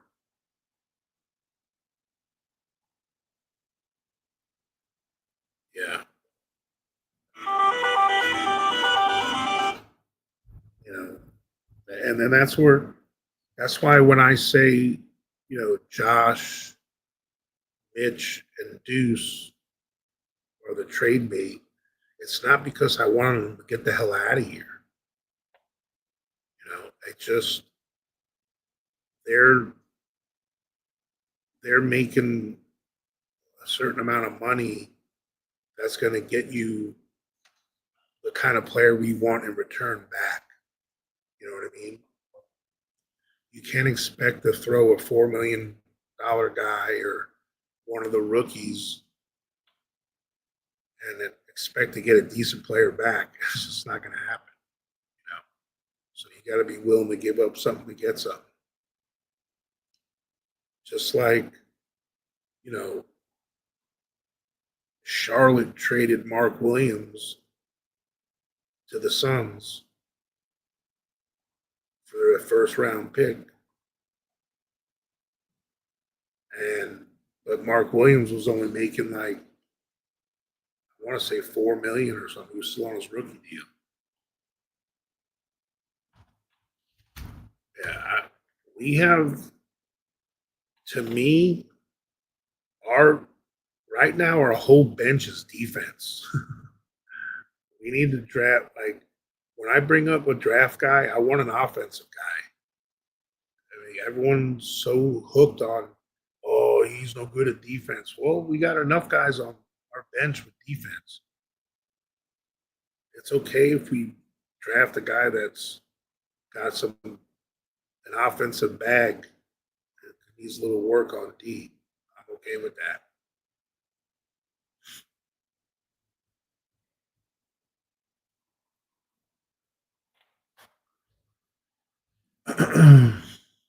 So the draft starts in about an hour and 15 minutes.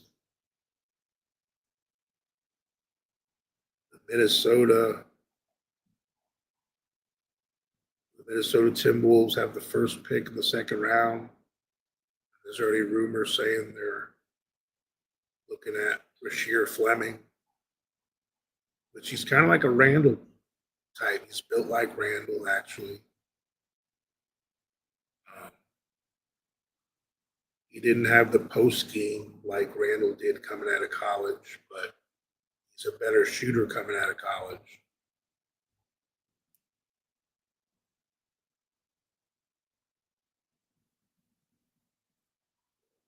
Like I said, we're the most talented team. Like this whole soft narrative, I can't stand it. It just doesn't make no sense.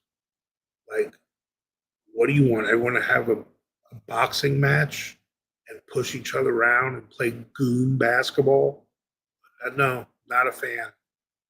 I'm all for toughness. I'm a football guy. I like tough guys and all that, but that's not the NBA anymore. That goon shit don't work no more. We need skilled guys. When I watch Cat play and he's abusing people to the rim and bodying people left and right, that's not soft. When Brunson's bodying people in the paint, that's not soft. When OG and Mikal are playing tough D and Mitch, they're not soft. Josh Hart is flying all over the place, playing tough. He ain't soft. It's just it's a tired ass narrative for old heads who are holding on to the '90s Knicks, bro. That only scored freaking 80 points. Y'all rather have a tough, hard team and never damn score and be a boring ass game than play real basketball. Enough of that crap, bro. I want athletes, all around athletes, play a team sport. The teams that play like goons and starts playing all rough like that is because they don't have the talent. That's why Detroit plays like that. That's why guys like Dylan Brooks and some of them start falling to those antics because they don't have enough skill and talent to win that way. So they start resorting to those tactics. So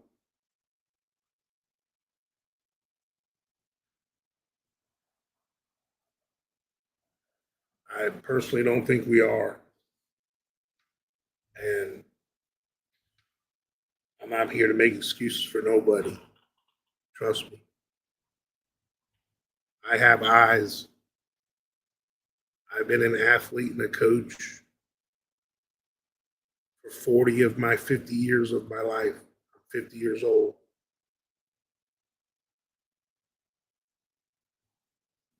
I've coached all the way through high school and basketball and football and soccer and track and weightlifting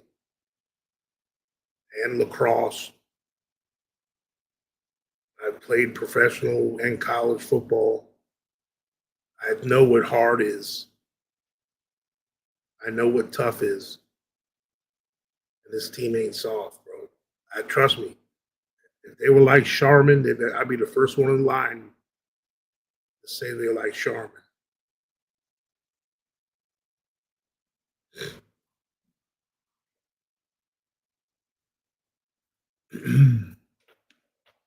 But we definitely need to improve the rotation. If we can finesse a fifth starter somewhere, that'd be great. But I think with a new coach, new philosophy, a fresh outlook, we have enough talent to run them back and win. So I I just know I love this team.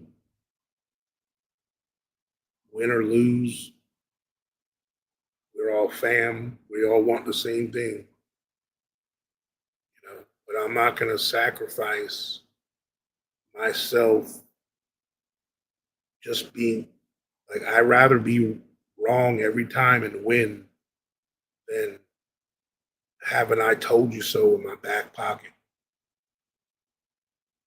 you know.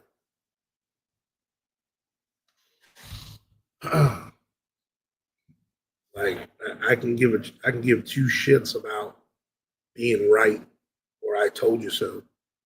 You can go back on Blorin's tears at the beginning of the season. Go back at all our broadcasts. I've been right on a lot of my takes. You can go back and look it up. So it ain't even about being right or wrong. Leon Rose, I trust what he's been doing. He put together this talent, and we got to the Eastern Conference Finals. We beat Boston.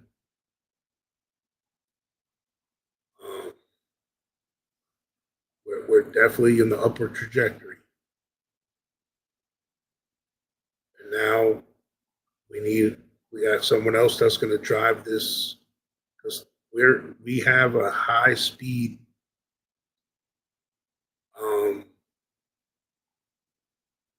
we have a high speed formula car,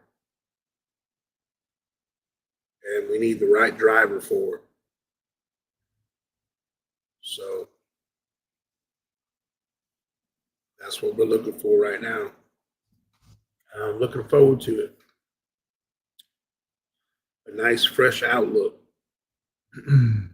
So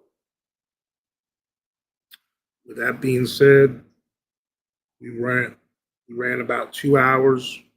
That's about as long as I wanted to go. Congratulations for doing your job of pulling me away from the subject a few times, but it's cool. It's all part of the trade. No anger at all.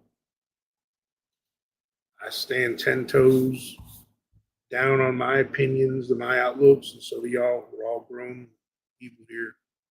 We're all adults. I don't hold a grudge with nobody. But if I think you're full of poo, I'm gonna say it, just like you do to me. That's how we roll. That's how families roll, man. I ain't afraid to tell my family they full of crap. And then I be hugging out and the same thing.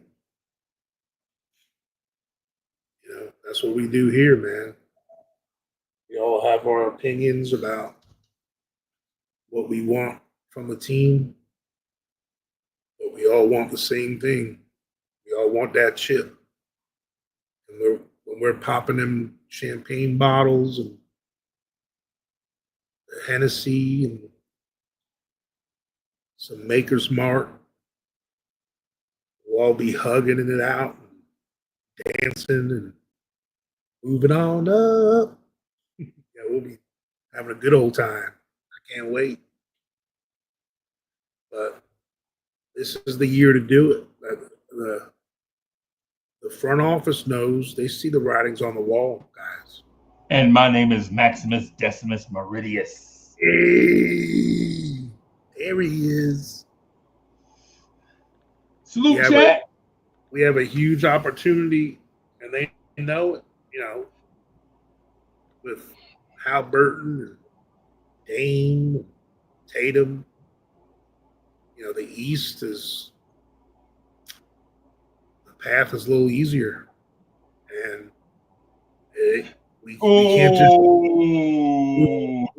What? It's a little easier than we thought it was going to be. But we can't just show up and just go through the motions. You still got to put in that. The Cleveland Cavaliers, they have no major injury, and they had the #1 record in the East. Big boy. They were banged up. Garland and Mitchell were limping, and Mobley missed the game. Yeah, they don't have any major injuries going into next season. Oh yeah, but I thought you said they were sending Garland to us.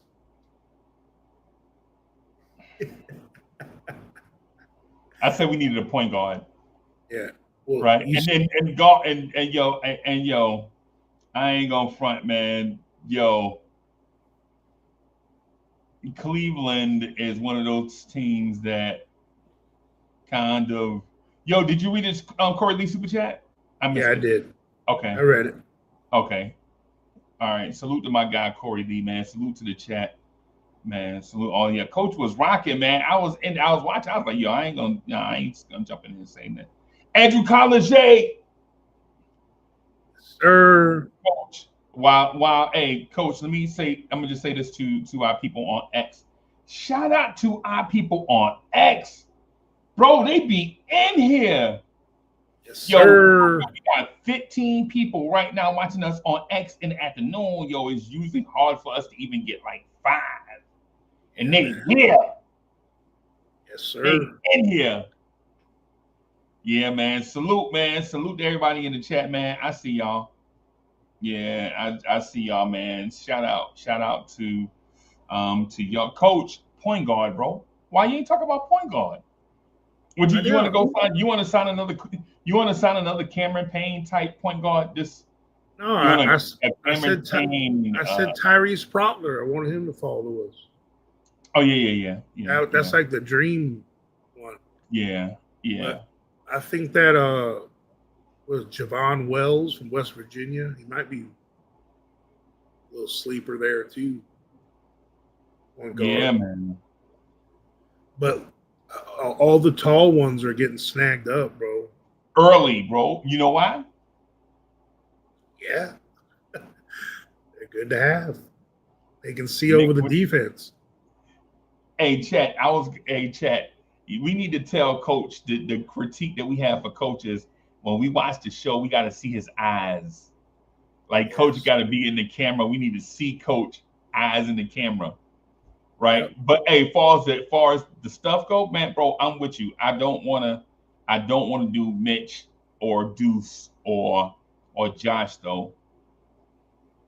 Now, and I do understand that you were rocking and you had some points that you wanted to make and all of that stuff. And you know what I'm saying? I believe all of those to be facts. Yeah. I do Now, believe though, I do believe the Knicks need a legitimate Jalen Brunson archetype type point guard coming off the bench. Now, when I say that, I don't mean the type of player Jalen Brunson is. I'm talking about the path Jalen Brunson took. Go get you a solid Jalen Brunson path point guard, a guy that's going to be a second round pick that knows he's a developmental player but has upside. Put him on your bench and make him work his way up the depth chart. Right? Because the thing is, if you feel that way about Tyler Kolek and Tom Thibodeau didn't play him last year, then that means Tyler Kolek is behind on his development. Right? That means Tyler Kolek is behind on his development. Right? In my mind, the Knicks need a 6'6" point guard on the bench, somebody that can play alongside Jalen Brunson and spell Brunson, but at the same time, and more importantly, play alongside Deuce coming off the bench. Because Deuce McBride is not a point guard. Right? We already got like 4 years. You don't how many I mean Richard Nixon had less time than that. Right? So if you the Knicks, bro, you got to go point guard tonight. You can't mess this up. You can't botch this at all. You got to get it. that's why I was saying that that kid from Wake Forest, he's a bucket, too. That Hunter Salas, he's 6'5", From Clemson, Wake Forest. Wake Forest. Okay. He averaged 18 a game. Oh, I thought you said Hunter Renfro. I'm sorry. No. I got him. No, I'm messing around. But I don't know if that Javon Small, he's 6'3", from West Virginia. Yeah. He's projected down there. I believe Tyrese Proctor is the guy, but I think he's going to be the first pick in the second round. But whoever has the first pick in the second round, I think they're going to take Tyrese Proctor. that needs a guard. Yeah, the first team that needs a guard is going to snag him up, I think. Yep. Now, you want to talk about a developmental guy that played in a good program, that played behind somebody. He came out early. He's a 6'5" point guard from Duke. Caleb Foster. He's only a sophomore. You can't go wrong by selecting players from Duke, bro.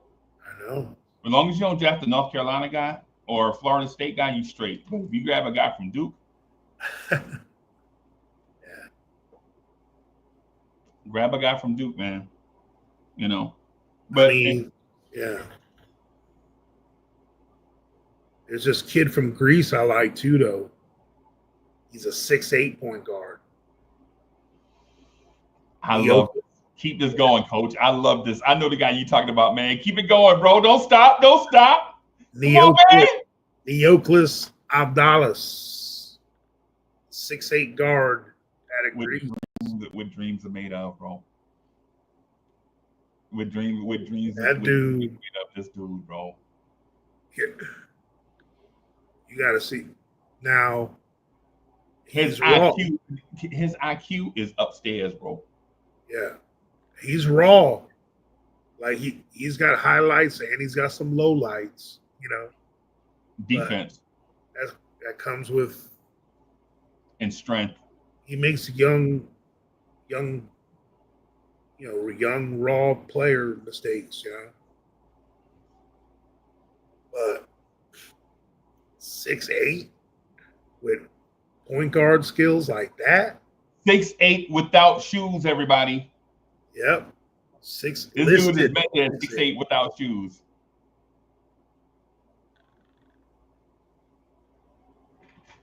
Keep going, coach. I like this part, right? I like this part right here. I like this part. I mean, this is where you pick up guys like this. Like, this is like when you try to pick John Wallace with the 19 pick, that's like when you play the lotto with the same numbers. My birthday, my kid's birthday. Right. When you pick this kid out of Greece, that's all right. Let me get $5 quick pick. Let's give me some numbers. Like, well, the analogy is you can't win the lotto unless you play. When you're picking this deep in the second round, that's where you take chances. You take them high ceiling guys. Like guys, if they hit, and see, the thing about this though, coach, is you got to take the gamble on a place where you don't have duplicity, right? If you take a gamble, say for instance, if you take a gamble on a developmental big man, well, hell, don't you already have Yeah, we already have 2 of them. Yeah, you got 2 of them, and you're thinking about bringing back Precious, maybe, depending on how the market plays out, right?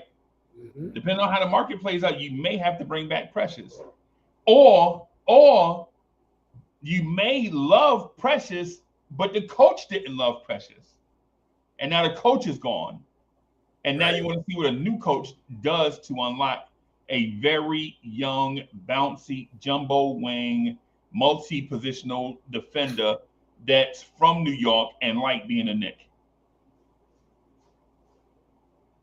But the point guard, the Greek point guard, the dude that sees the pass before because the thing about this player that everybody, that coach is talking about, he sees the play before it develops, which causes him to take very risky passes at time out of anticipation. Sometimes when you anticipate, the play changes while you're making the pass. It happens to everybody. Joe Montana threw an interception one time. I saw it with my own eyes. And y'all know I think Joe Montana is the GOAT, right? I think Joe Montana is the real GOAT, right? Right?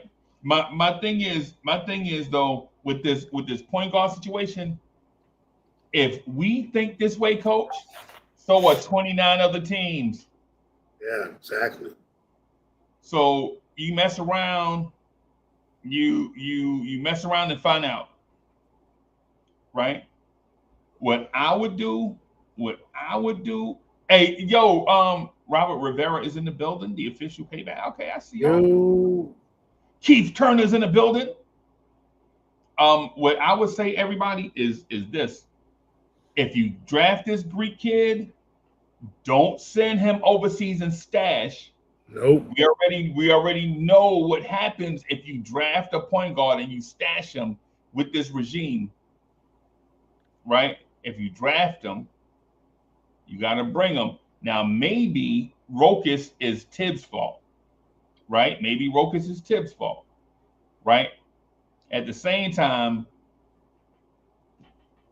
make a mistake once, shame on me, right?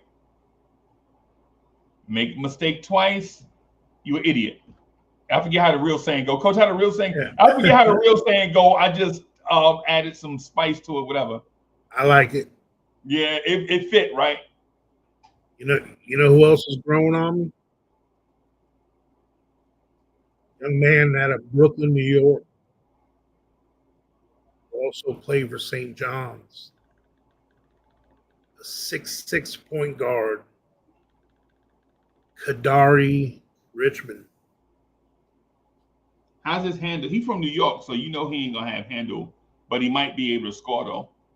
Do New York point guards have handles? Hell yeah. He's 6'6", 205. He averaged 12.5 points, 5.5 assists, and 6.5 rebounds. Yo, the official payback. I'm trolling, bro. I know. I know you are. Troll, bro. That's a troll, man. He shot 49% from the field.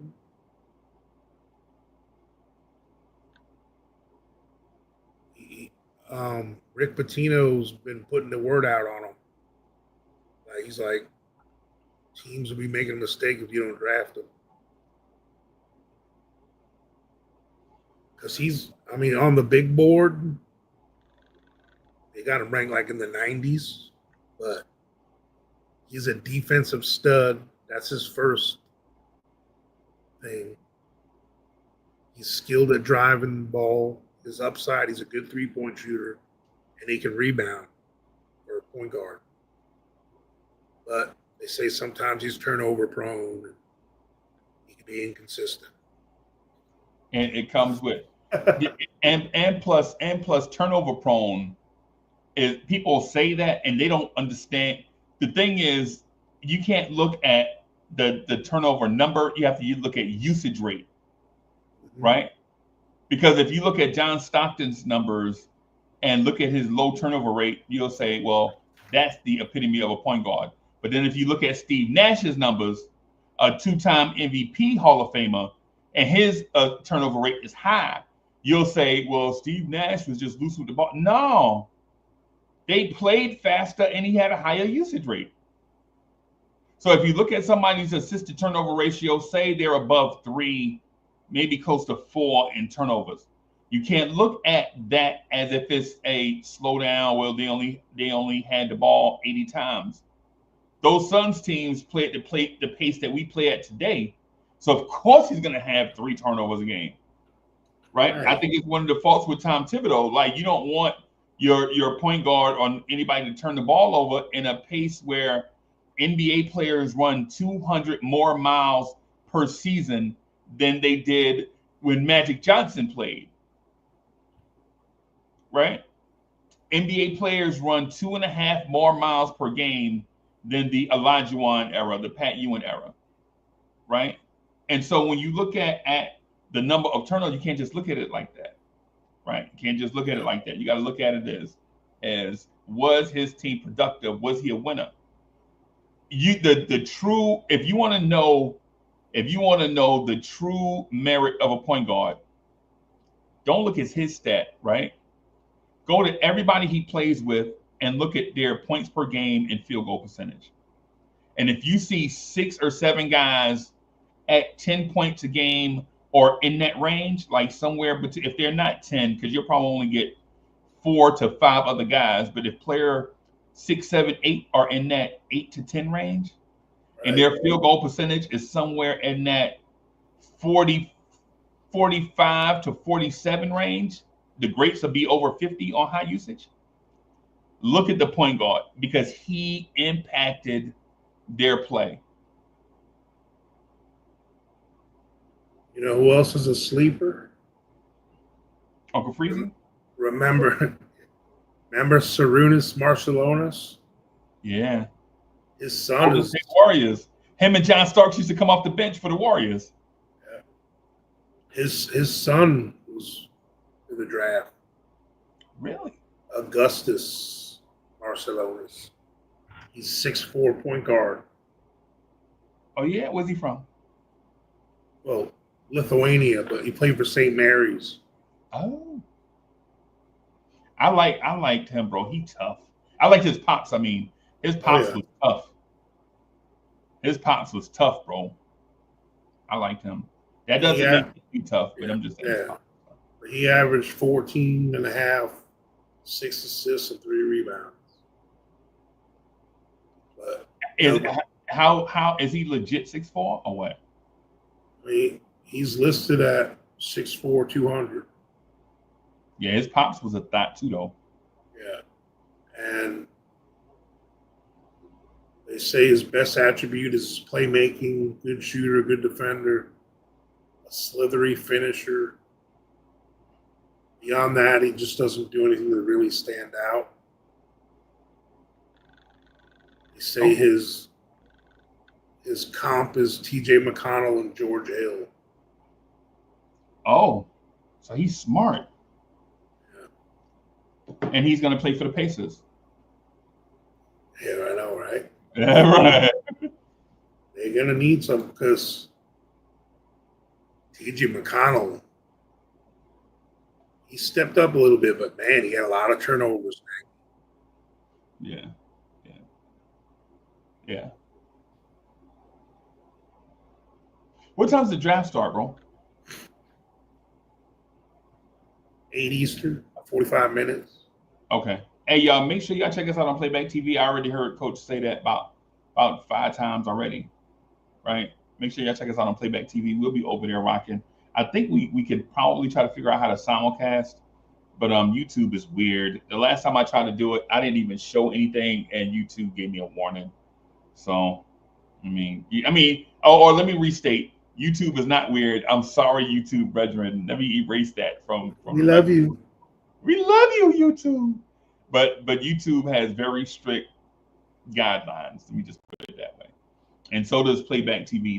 They also have very strict. You don't think they will do the sound? Well, I'm gonna try it. I remember when I tried to do it for the Wizards game.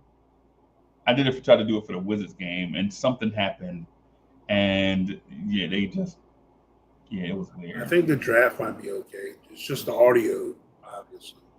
Yeah. So, but we'll figure it out.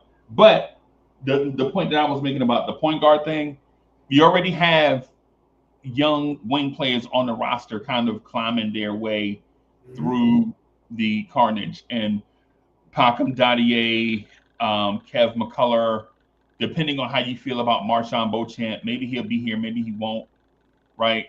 The other guy, what's the other wing, the jumbo wing, Anton Watson, and then you also have Ariel Hukparty, Tyler Kolek, James Najee, Rokas Jokovitis, all in the mix.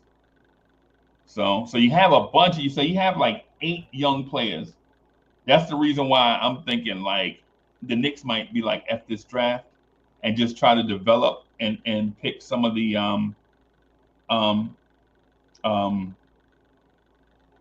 pick up an undrafted free agent to backfill the roster. I think that may be their route. Now, if I'm the Knicks and I'm sold on Kolek, Hukporty, Najee, Dadier, McCullough, Anton Watson, Marshawn Beauchamp, Najee, and Rokas, maybe not Rokas as much, I don't know, then I would see if I can take the number 50 pick and trade out of this year's draft, right? And pick up future second round picks down the road. Who knows? Maybe 1, 2, 3, 4 of them. Something like that. I don't know. It depends. It depends, Coach. Do you feel like the Knicks have to have a drafted player tonight, or would you settle for an undrafted free agent and a very deep draft that may not have his number called in the top 59?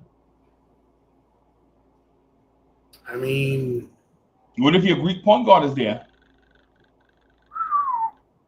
What if that 6'6" guard you said that was ranked in the 90s is there?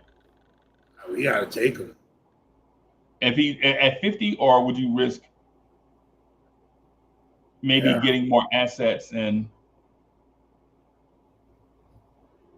I mean, we picked them at 50. you wouldn't be mad. No, because you're talking Ronnie James. I mean, like the amount of impact that you expect from someone drafted there. If you're counting on that guy to put you over the hump, you're in trouble. Right. You know what I'm saying? Right. So, and they're not guaranteed a roster spot. No. So, I mean, hey man, Ariel Hukporty ain't even guaranteed a roster spot, bro. Right. You feel me? Like only Tyler Kolek and Pakim Dadier are guaranteed NBA contracts right now. Right. Right. You got to find something to do with Kev McCullough. You got to find something to do with Ariel Hukporty. You got to find something to do with Najee and Rokas and the others. Not to mention Anton Watson is a free agent. He's not guaranteed to be here. He might not even be in the city no more. Marshawn Beauchamp is a bucket off somebody's bench in this league. Why not us?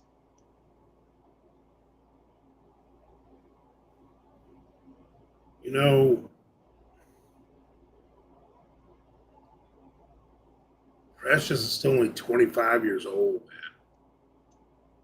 man. Him and Tyler Kolek the same age, right? I think so. Somewhere like a year apart. I mean, they're probably like a year and a half apart. Somewhere. Him and Beauchamp are the same age. Bro, and Beauchamp seems young, right? Yeah. Beauchamp been in the league 2 years. Precious came. See, Precious, people don't remember. Precious came in young, man. He was only 19, 20 when he came. Yeah, I remember Precious started at center for Memphis after James Wiseman got suspended. Yeah. And then the Heat, he was starting for the Heat too. A couple times. I like Precious, bro, but I like Precious, and that's my bias. Y'all know I'm Nigerian. Nigerians got to stick together, bro. So I can't say anything. I can't say anything negative about Precious, or my family would be mad. If you said, brother, work hard. 15 jobs. If we're only going to keep one of those veteran guards, I'd rather keep DeLon Wright than Landry Shamet.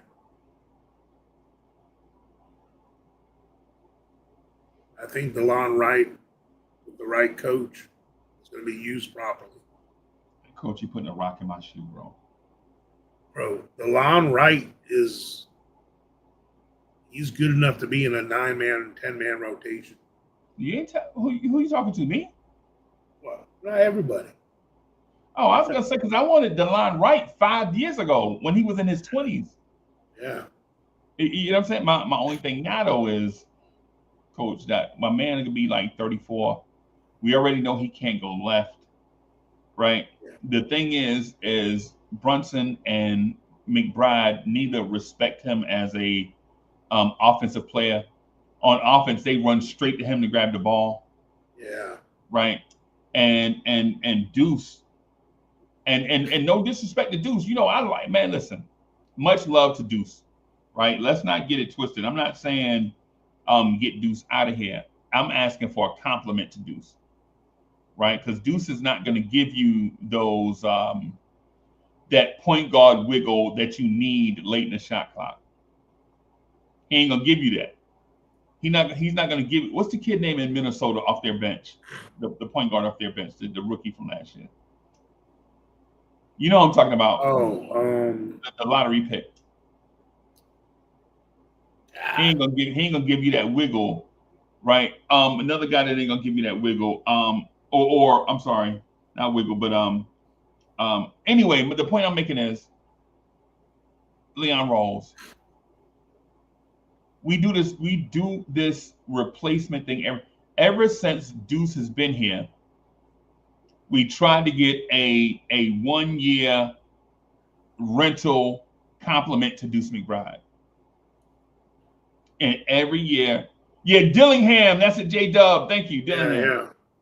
Yeah. Every year, Deuce has a 1 year rental next to him, whether that player's name is, and I'm talking about when Deuce is in the rotation, whether it's Evan Fournier, whether it's Emmanuel Quickly. I'm talking about, and I know Quickly was here, but I'm talking about in the rotation, right? When both were playing, right? Because Quickly was playing first, right?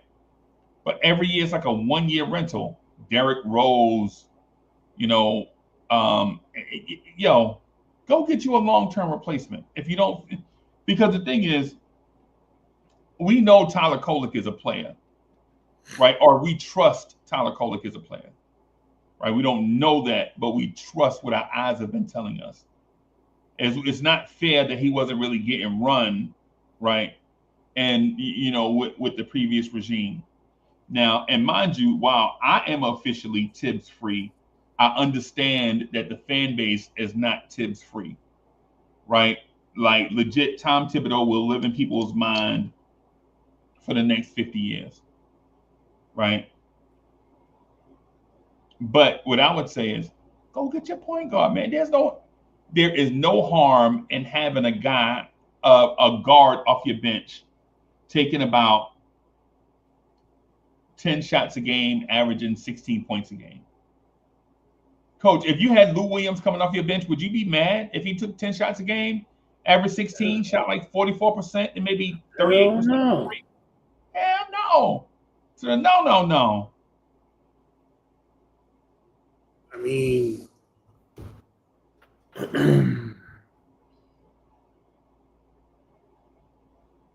where are the J.R. Smiths of the world? That's what we need. I'm telling y'all.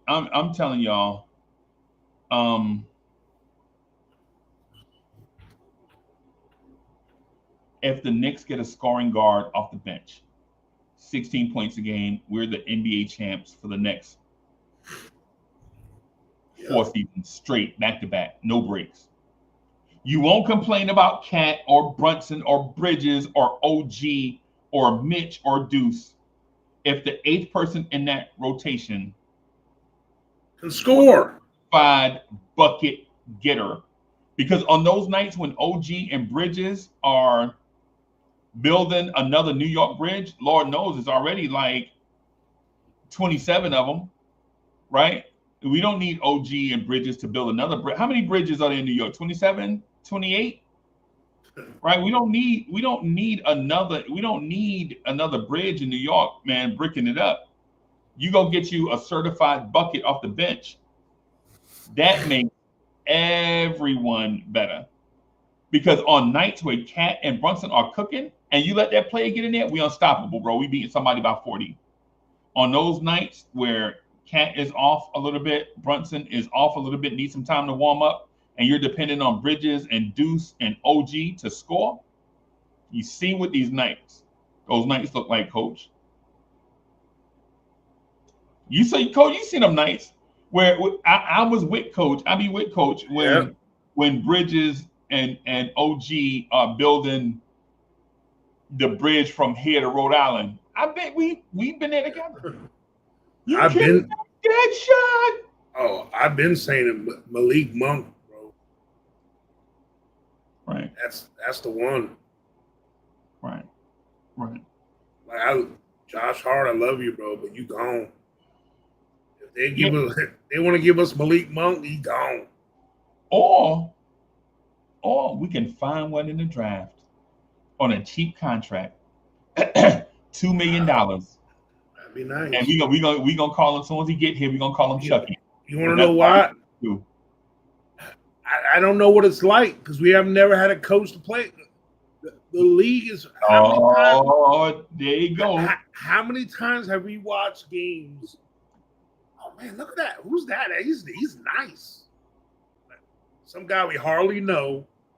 Oh, that's some rookie at a Creighton or something. Some weird mid-major. How many times have you saying, "Yo, Malik Beasley is that good? I wish I had one." Bro, how many times Isaiah Joe is that good? Have we had the 7th or 8th man in the rotation cooking us, bro? Bum threes. How many times have you said, "Man, what's the Buddy Hill only kill us. He don't kill nobody else. Buddy Hill gonna make the Hall of Fame by killing us." Yeah. Aldama. Yeah. Guys like that killing us, bro. Aldama. Yeah. Yeah. Colin Sexton. But instead of spending bread, why not spend a late? He makes too much. Yeah. See, there's got to be guys like that. Like the Wizards got guys like that. Yeah. Late in the first round.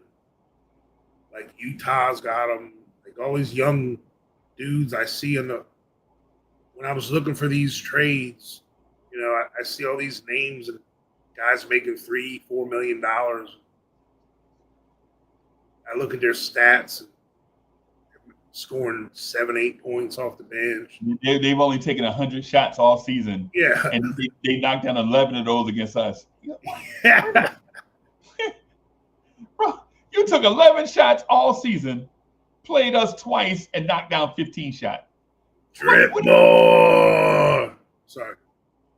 Drip more is in the building. Yeah, man. Slime Shawty in the building. Salute. YZ is in the building. Salute. Mr. Nice is in the building. Why did we get rid of Shake Milton? I love Shake Milton, bro. I mean, I'm not saying he's the answer, but he deserved a chance. He wasn't the answer, but he wasn't the question either. So why he's not here, I don't know.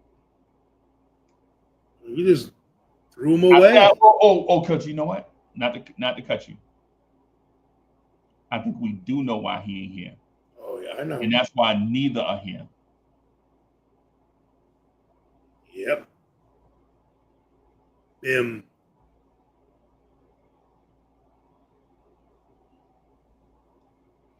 Yeah, man. Coach, I'm gonna go in here and get something to eat, man. It's been a long day, bro. Yeah, so man. we gonna rock. We're gonna watch teams take players that we want and be mad as hell. And then afterwards we'll come back to our senses and be like, hey, how many rookies or second-year players can one team have?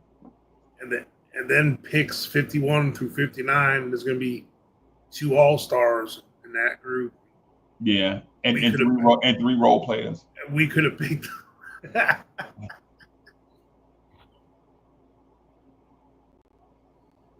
Yeah. Yeah. Coach, you got anything before we wrap up? Charlotte Hornets have the 33rd and 34th pick. They already got a couple other picks in the draft already. They already got somebody else. Oh, hey, y'all! Listen, I meant to say. Go up and grab Proctor before someone else does. Listen. I wanna. I'm sorry. Go ahead, Coach. With your point. That's all I was saying. But like I said, we don't need anything major, man. Like our most important offseason move is a new outlook and new leadership. Okay, that's gonna position us in a good way. And any roster moves or improvements here and there, it's just going to be icing on the cake. And, like to me, the new coach alone changing our philosophy here and running it back with most of our core, we're going to still be a 55 win team at least. If we add pieces, that starts moving up 60.